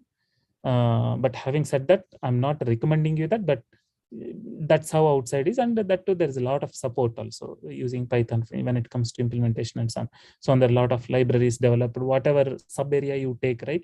Images analysis to video analytics to whatnot, graph analytics and things like that. So there are dedicated packages developed in Python. So go for Python as much as possible so that you get that kind of feel during your bachelor's itself. I'm sure that you will be having courses. Just doing one course is not sufficient, right? You should continuously practice, right? The language, the structures, and whatnot, all kinds of the formatting and syntax. You should, I mean, that should, with practice only, that gets into mind. You don't need to by heart actually. By hearting is by no means an approach. So only with practice you will understand all these things. And that too, so one more thing is, one more way you can enhance your programming skills is participate in some competitions, right? Programming competitions. And online also, there are so many places where you can pick up some challenging problems, and then they provide data sets, problem statement, and answers also would be there. So you try to solve it, and then try to see whether your solution is up to the mark with respect to the provided solution. Check for them. So these are all like various ways, right? I mean, just challenge yourself, right? Challenge yourself. Understand the important areas. See, all said and done, we are all human beings. We cannot excel in all the areas, right? So in one hand, you should pick up foundations of all the basic things, fundamental subjects and all. So in your day-to-day curriculum, it will be covered. So you should follow that. And beyond, over and above that, right, you should pick up the important areas. For example, this I'm sure you will be having courses in AI and ML and Python. But beyond that, think about, oh, okay, fine. Now I know some basics about AI and ML. How I can use this this kind of knowledge I learned, right, or concepts I learned into practice. How can I put them into practice? How can I use them to solve some problems? Unless until you do that, right, whatever concepts you learn would be there in your mind in a conceptual sense only. That real practical feel will not come. So that's where I'm trying to tell you that by participating in some kind of a programming contest, your programming skills will be polished, right? By participating in some kind of suppose in order to improve your AI and ML kind of skills, right? So there are some websites wherein they provide some online competitions, and also ML based problems they I mean provide with the data sets and with answers in the sense the final solution should look like this. If it is a classification algorithm, accuracy should be in this range. The best known algorithm has achieved so much of 95% accuracy, 86% of accuracy. Okay, whether your solution, how much accuracy it could attain. So you can upload your solutions, they will correct it and get back. So that is how you can put your conceptual things on. Let's say, for example, if you take ML, right, classification algorithms, clustering algorithms, right, and if it is deep learning, the basic architectures are there, CNNs, RNNs, whatnot, graph neural networks. So all these things you should put into practice, and that is like a second level. Understanding basics is the first level. Putting these concepts into practice by participating in some competitions and challenges and all is like second level. And third level is go in deep, right? Conceptual level beyond basics. Okay. In order to do that, you should read some research papers. That's where you can approach your faculty members who can guide you and coach you, whatnot, right? All kinds of things.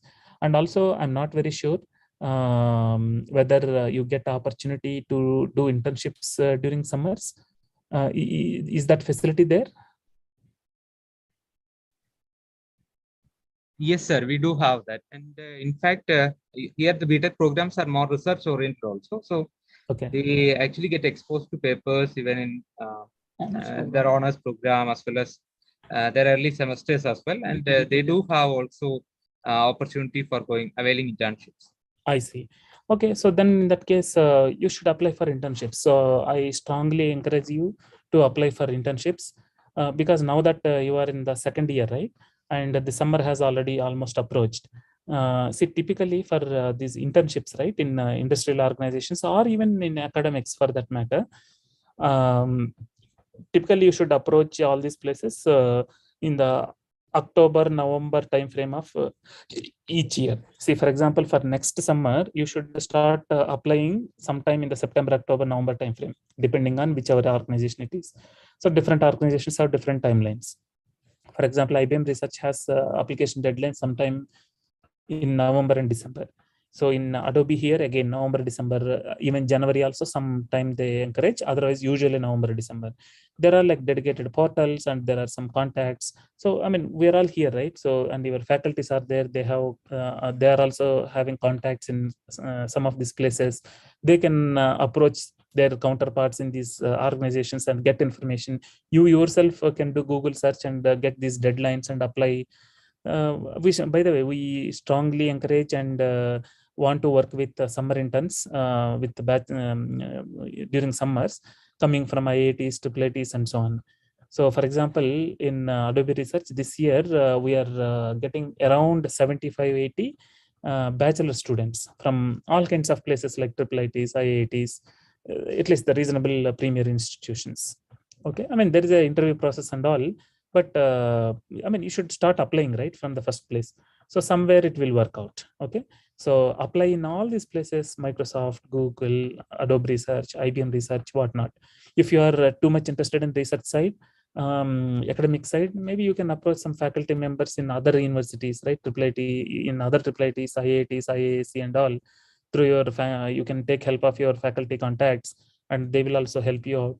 And usually faculties would have projects, funded projects, and done, right? So during 3 months time, they will fund you and they will give you whatever specific problem, module, and things like that. You get opportunity to work on. Even in outside India also, you can apply actually for that matter, not necessarily in India. So I know some people who are applying to places like Singapore, in US, Singapore, and some universities in US and so on. So there is no limit to these things, right? It's your self-interest. So ultimately, it is your interest, and you should approach faculty and any resource person for that matter to help you out. So we are all here, right? Your faculties and I'm also here, for example. So suppose any one of you approach, whatever best help I can do, I'm always there actually. So I generally keep doing that. Even though I'm in industry side, right? So thankfully, I'm in research labs, whether it was in IBM Research or even now here in Adobe. Being in research lab, they strongly encourage academic collaborations and these kind of internships, partnership with faculties and all kinds of things. So as part of that, we do have like strong connections to students, faculties, and so on. So last 10 years in IBM Research, I was doing a lot of mentoring. By the way, I also was external PhD advisor for one student actually. So he graduated. So his first advisor was in computer science department IAC. and I'm external advisor actually. So he also was a colleague of mine at IBM Research. So he, because he is a part of IBM Research, he should have a mentor from IBM Research side actually. I was the mentor, and within 4.5 years he completed, and he defended, and he got his degree actually. So just like in being in academics also your faculties mentor students and guide them and coach them also, right? So similarly, I also got that kind of opportunity. So that is the advantage being in research labs. So what I'm telling, these kind of opportunities you should look for. It is your responsibility and it is your career, right? We are all there, but ultimately it is your career. You should think, you should approach. We will guide you. We will, whatever best we can do, we will do it. So for example, I am always there. So you know my name and my email ID also, and perhaps just approach your faculty members. They will provide my email ID. So just drop an email. What best I can do, I will do it actually. So whatever it is within my limits. Okay. Any questions so far?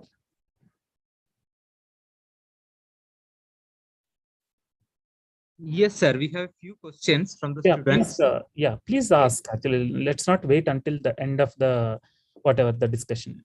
Sure. So I'll just read it out, sir. So one question is that, so can you tell us how can I start in the field of AI research? So he's basically asking, there are many subtopics. So he's getting confused, like which among, like how he can choose among these numerous topics and start his journey into this field. Okay, good question. So, I mean, yeah, as you already pointed out, this is a very broad area, no question about that. So, whenever you want to get into some area, right, you should understand the fundamentals of that area. So, when you say AI, right, it encapsulates whole lot of topics, subtopics, whatnot. It's a big umbrella. So, what you should do is wherever you want to get into, right, whether it is AI or any area, new area you want to get into, for that matter, you should focus on the foundations, fundamentals. So what are the foundations of this area, right? So foundations are the basic mathematical skills. Okay, I'll tell you which mathematical skills, right? And modeling skills, optimization skills, right? These are like at least the basic ones. For example, when I say mathematical skills, simple things like linear algebra, right? Basic analysis, function analysis, right? Real analysis, some of the fundamentals, mathematical models, and things like that. And then another thing is modeling capabilities. So suppose if you have a situation, you have some problem or use case in hand, in order to, you understood, so you approached some client, suppose I'm talking from industry setting, right? So we get a lot of external customers or clients. They come with a lot of data, and they have some lot of problems to solve for, and they don't know so how to tackle with this kind of huge amounts of data. So we have a lot of infrastructure and tools and techniques, analytical models in place. So we try to help them out. First, we need to, in order to help them, right, we need to understand first what are their pain points. So they will tell in plain English, right? We will formulate it. We will help them to formulate the problem, and we will understand from them the main spirit of the message of their problem. From that, we will mathematically formulate that problem.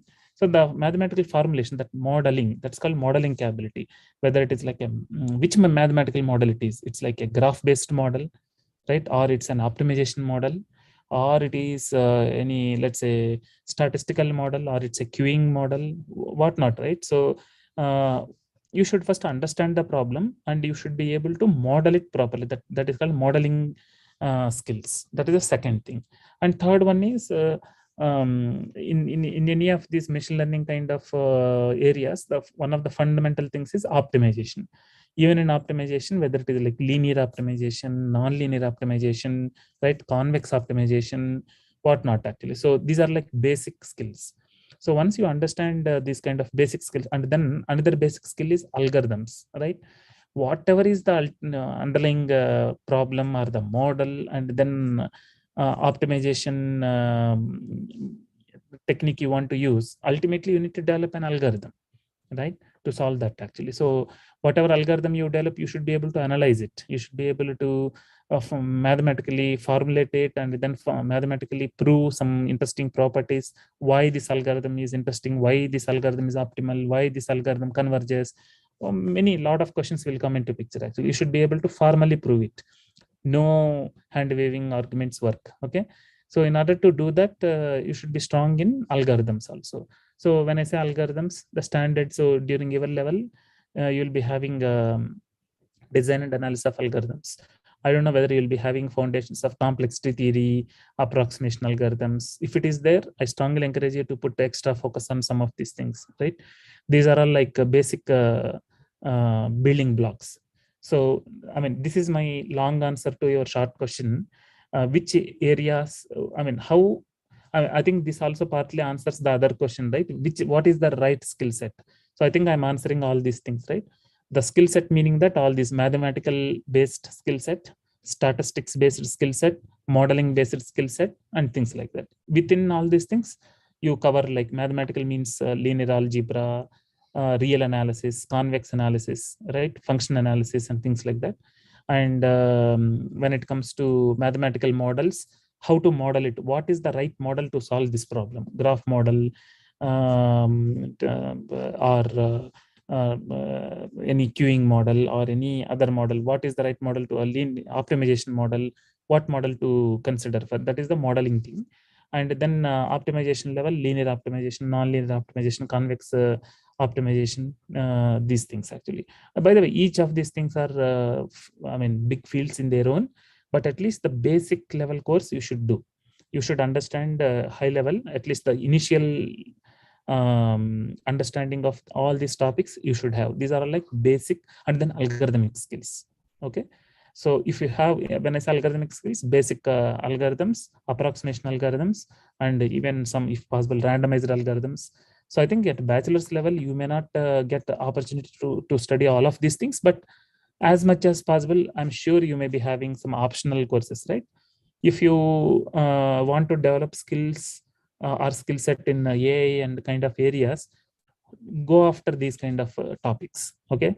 Suppose in your optional courses, if approximation algorithms, randomizer algorithms, and some other topic is there, if I were in your position, I would choose approximation algorithms and randomized algorithms than other course actually. And similarly, if there are courses like linear algebra, linear optimization, and suppose some programming language, I will choose linear optimization and linear algebra rather than some programming language. See, this programming language and all, you can pick up yourself later on also. But these kind of foundational concepts and mathematical, these things, right? Outside, it is very difficult for you. First of all, when you take up some job, it's very difficult. And even without a job outside doing yourself, it is difficult. On the other hand, when you are formally studying at that time, with the help of your faculty as part of formal course, you should do it. Then, that's one of the best venues to learn things. These programming language and all, based on your initial understanding of programming language, and by this time you would have picked up a couple of them, right? Some basic C, C++, Java, Python, some of these things you would have done. With that knowledge, you can pick up any new language actually. You don't need any formal instructor to learn these programming languages. Don't go after selecting courses, optional courses based on programming languages. Focus on fundamental things, right? Did that answer your question? Yes, sir. Thank you so much. Actually, I think you explained more, everything about that. I think students will be now motivated in taking up these basic courses.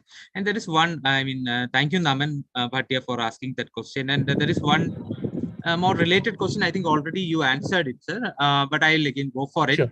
So that if anything you can add. So basically, they are asking if what is expected from an intern. If someone apply for an internship with you or maybe in similar industry, what is generally expected from that intern? Whether okay. Yeah, that's basically. Yeah, sure. Yeah. So yeah, internship at bachelor's level is a bit of like guided. Okay. When I say guided, I'll explain. Whereas the internship at PhD level is very different. because they will be more matured and more skilled and more self-independent in terms of problem solving and all. We will give a bit kind of free hand, and the guidance will be at a slightly higher level.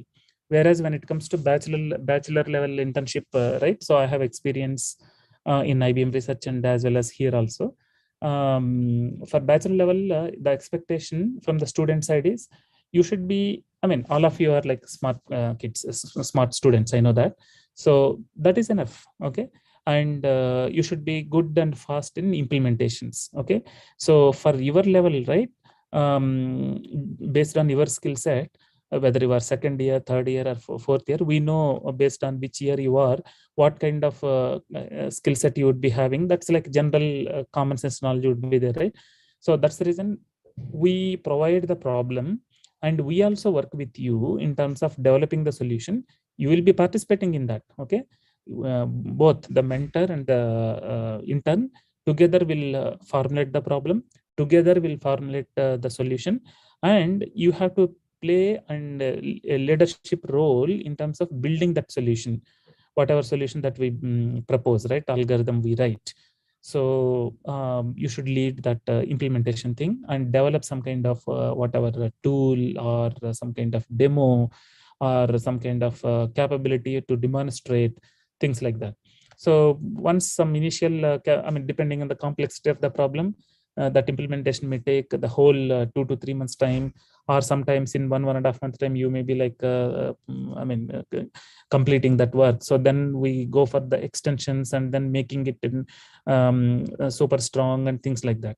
So ultimately, the tangibles that we expect at a bachelor's level is a solid implementation of whatever is the solution and the system that we want to propose to solve whatever is that internship problem. And that is one tangible thing. Demos, and then some PPTs and some kind of video presentations, recordings, right? And you get a lot of opportunity to interact with your fellow colleagues here, right, during that 3 months time. And also we give you opportunity to speak in front of people here, okay? One, at the beginning, when you finalize a problem, we give you an opportunity to speak about that problem in front of everybody. And when we develop the solution, right, in that course also, after in the middle of the internship time roughly, there will be another round of presentations. And at the end, when you formally complete all these development works and get ready with your system and things like that, there will be a formal 1 hour presentation and a demo session, everything, right, in front of everybody actually. So for that last meeting is like very, very big thing.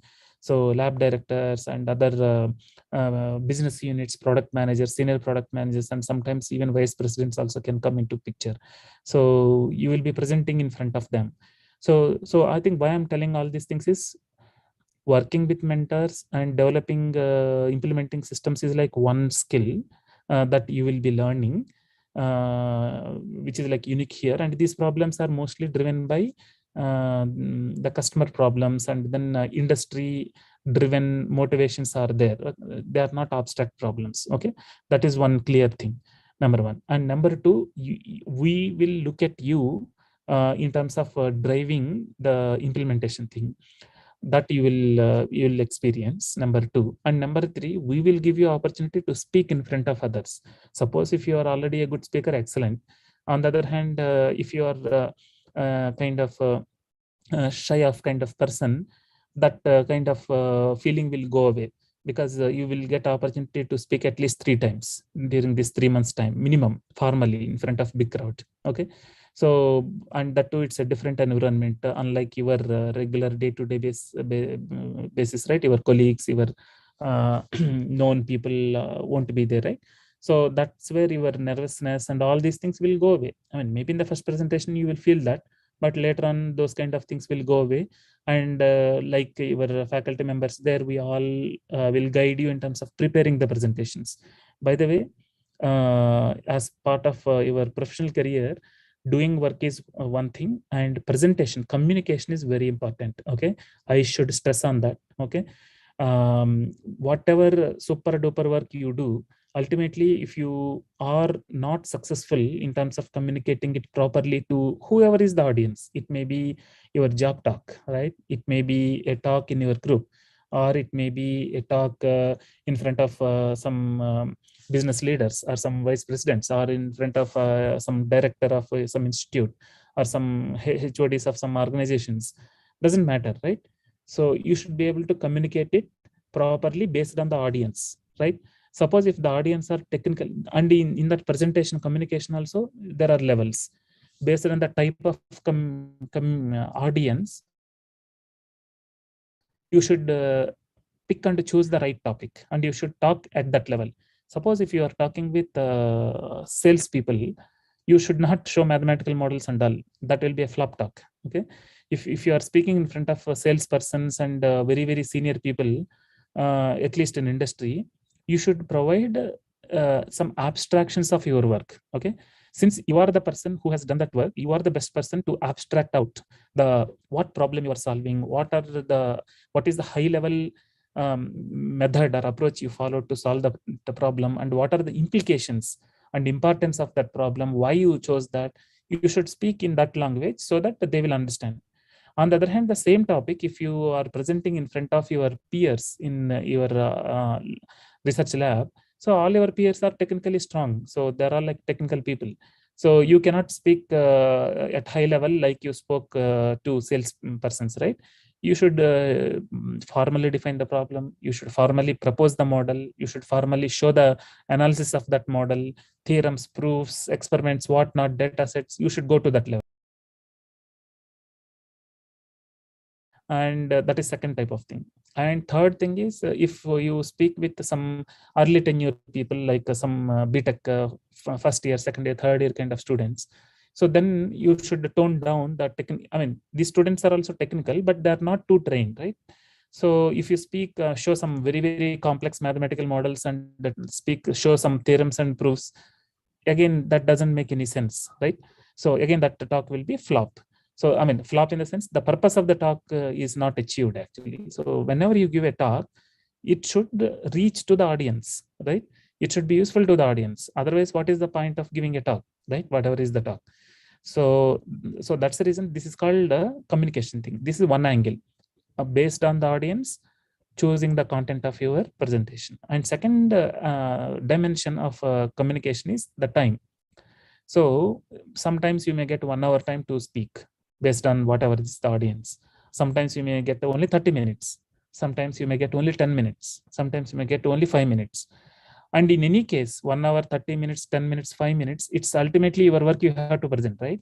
So based on the given time, you should be able to abstract out, and you should be able to highlight the important aspects at the right level of granularity and communicate it to the respective audience. So based on the time, you will get more free time and more slides you can add and things like that. So irrespective of the time, if you prepare, suppose for 5 minutes, if you prepare 15 slides, and if you try to, I have seen this actually, they want to cover all 15 slides in 5 minutes only. Okay. Even if it is 10 minutes, they try to cover 30 slides. Even covering 15 slides in 10 minutes is too much. Okay. So whenever you give a presentation, don't rush through the slides. It's not, presentation is not to just running through the slides, right? Or reading through the slides. It's about explaining your work. It's about carrying the audience with you. So that's the main thing. So never ever forget that the purpose of presentation and communication is explaining others your work. You are the best person to explain your work. And if you cannot do that, who will do that actually? Nobody can explain your work. You are the champion, and you are the salesperson of your own work. Okay.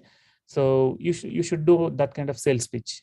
So you should hit a century kind of thing, right?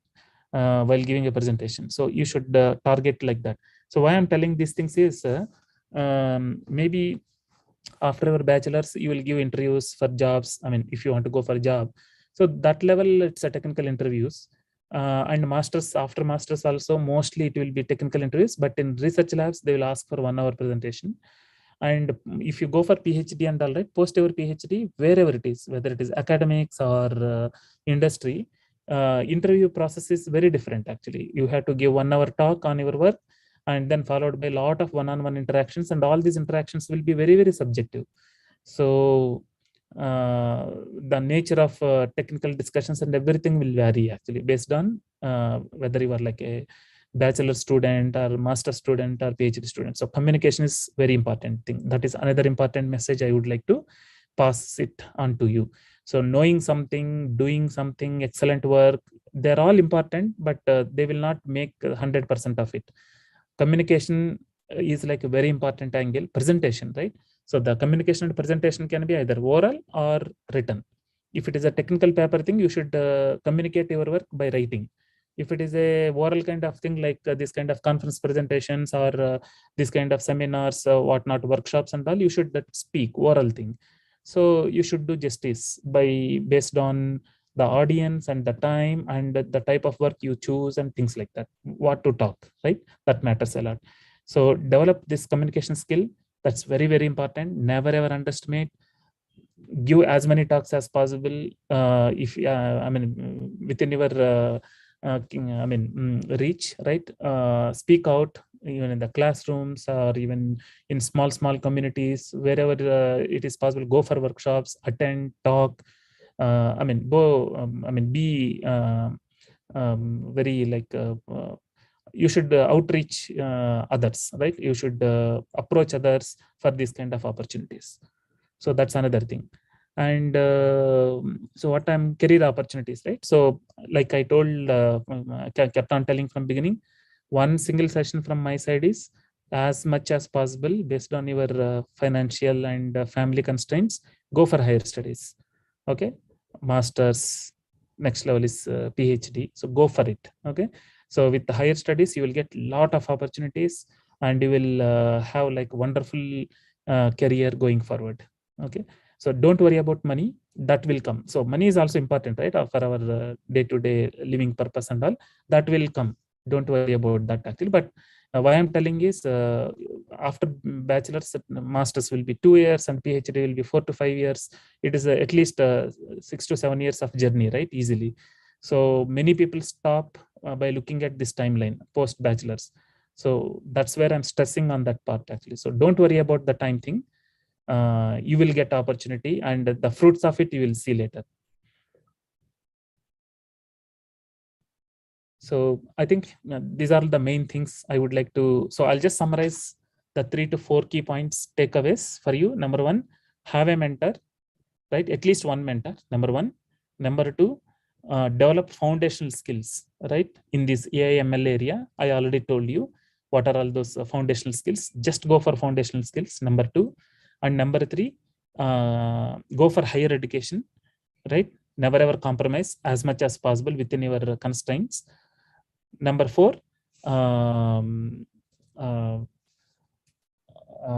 this kind of communication skills, right? Develop your communication skills, presentation and communication skills. Number 4, and number 5, outreach, right? Do internships, right? Talk to many people, attend workshops, attend conferences, right? Write to people, right? Participate in doing research. In whatever area you like. So this is called outreach. Okay, that's my 5th session. So yeah, I think these are the main 5 points I would like to highlight and pass it on to you.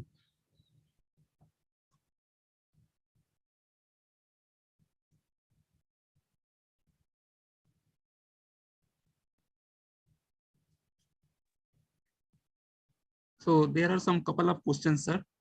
Okay. Yes.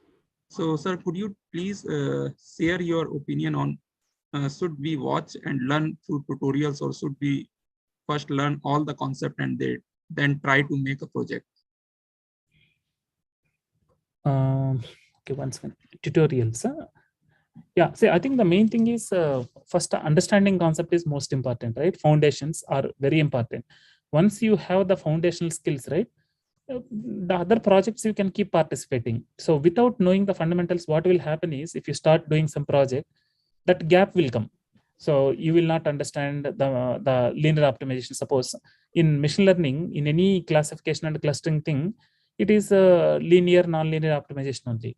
So if you don't understand the basic foundations of linear and nonlinear optimization, the corresponding loss functions and objective functions that you try to optimize as part of your classification and clustering, you don't appreciate the purpose of those mathematical models. So your mind start thinking that, oh, why all these things they are writing? Okay, fine. Let me assume that there is some equation. Let me optimize. So you just take it granted that we need to optimize that. Let me optimize. You don't understand why that equation and how that equation has come up, right? You should understand always when some expression or something you have seen, you should immediately question why this expression and how this expression has come up, why we are trying to optimize this. So in order to understand this how and why questions, you need to have foundations. Okay, so with the foundations only you can understand. So without foundations, you need to make a lot of assumptions. Oh, okay, this equation is given, fine, I need to optimize. Oh, okay, fine, let me optimize. You may be doing some job in terms of implementing that equation, but why that equation and how that equation has come, you may not appreciate and you may not like it. So very short in time, your enthusiasm and your interest will die off, right? Because your mind is not enjoying, will not enjoy that kind of scenario, because your mind has to work in some constrained world, lot of assumptions. Satisfaction will not come to the mind, so slowly will lose out of interest. Okay, so that's the reason. Cover the foundations and then start doing any number of projects. Don't rush in terms of doing projects. Maybe in the beginning itself it's okay, I mean, to get a feel of what kind of projects would be there and all, you can do it, not an issue. I'm not saying no to that, but give high priority to learning, picking up things. Okay, and you are in second year, there's a lot of time for you for the next 2 years also to pick up these foundations. But whatever basic foundations you have already gained in the last 2 years time, try to cover some projects within these foundational aspects. Nothing wrong. At least that will give you an initial feel, right? Oh, projects are like this. Oh, in order to do these projects, I should pick up those kind of skills. I see. Okay, fine. So you will get on ground kind of feeling. So don't worry too much, even if you don't understand, but don't spend too much of time only looking at those projects and running after those things. So put more focus and run after basics. Okay.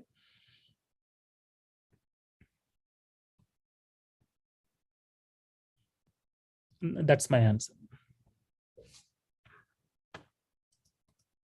One more question, sir. So okay. How do the hiring people quantify the skills you just mentioned?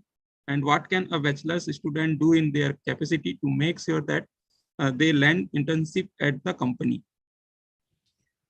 What can a bachelor student do in their capacity to make sure they land internships at the company? So let me understand the question. So you are asking that, so how do the hiring people quantify the skills you just, yeah, okay, there is nothing like quantifying. See, nowadays, right? So, I mean, the world is fast moving. So many students are doing these online courses and these developing the skill set and so on. So when we open up resumes, right, in almost several resumes, 80-90% of resumes, we end up seeing AI course, ML course, optimization course, this, that, I mean, certifications, everything we are seeing actually, that has become more or less a kind of common standard. So, and then suppose some students would participate in some kind of competitions and they get some prizes, and some students participate in internships actually out in India and outside India. So generally we look for all these kind of things, right? One is the core skill sets, like the basic courses which you would have done. Number one. Number two, whether you have participated in some internships already. If so, which places? That is number two. And number three, whether you already have some kind of research exposure already. If so, what kind of research exposure it is? That is number three. And number four is based on some of these and your CGPA, of course. That's the main thing, right? That drives everything. So your CGPA and so on. So all based on all these factors, we'll sort out, I mean, a few resumes and we'll call for an interview actually. I mean, it's just 1 hour phone interviews. There we will ask some questions and then one-on-one interaction takes place, right? So in that one-on-one interaction, based on some questions and technical interactions, we will decide. See, there is nothing like ultimate and perfect decision in any place. So mistakes can happen. So whoever got selected doesn't mean that they are the best people having the greatest skills and other people are not having. No. So all said and done, subjectivity would be there in the selection committee also. So they also can make some mistakes. I mean, of course, by no means intentionally. As much as possible, we will follow some of these criteria and phone interview performance in order to make the decisions. That is the general philosophy.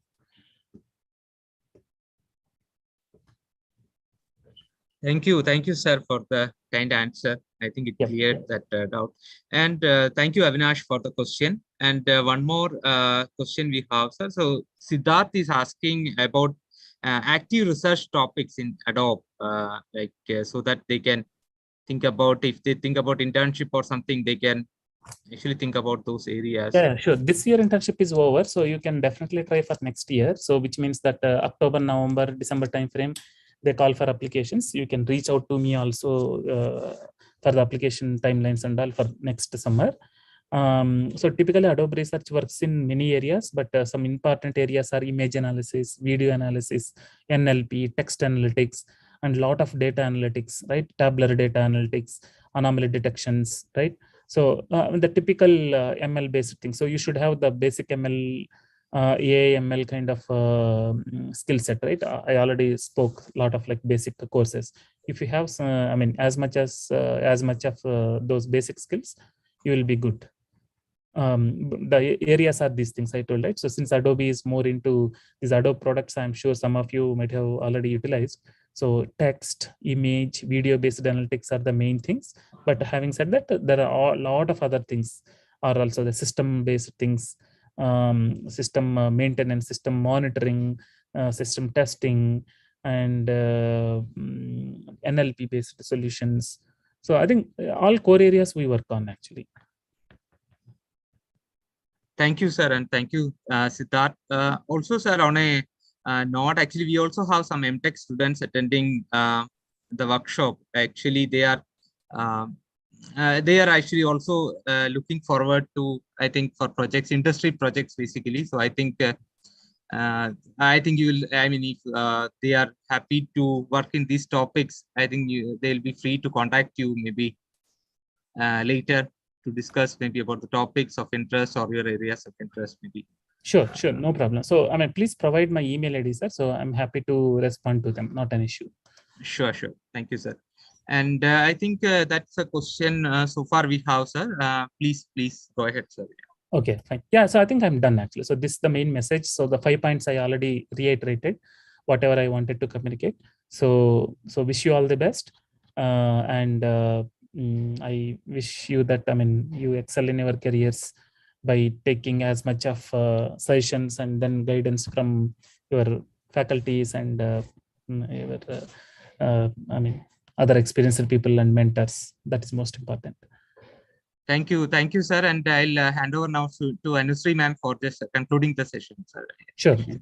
Thank you, sir. Anusri ma'am, please take over.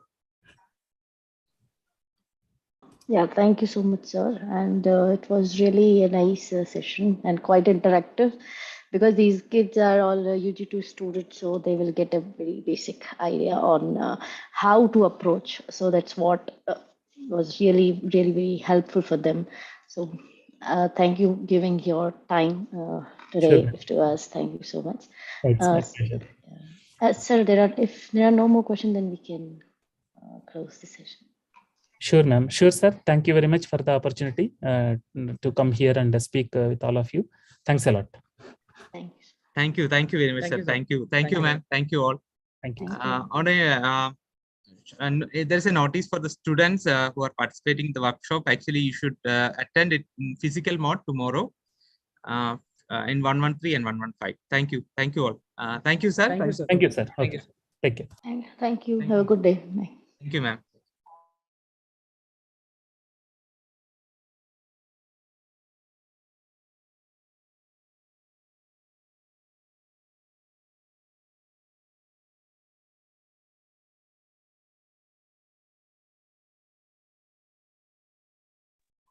Okay, we'll close the session. You can leave the meeting and you can attend tomorrow onwards. You can attend on offline 113 and 115.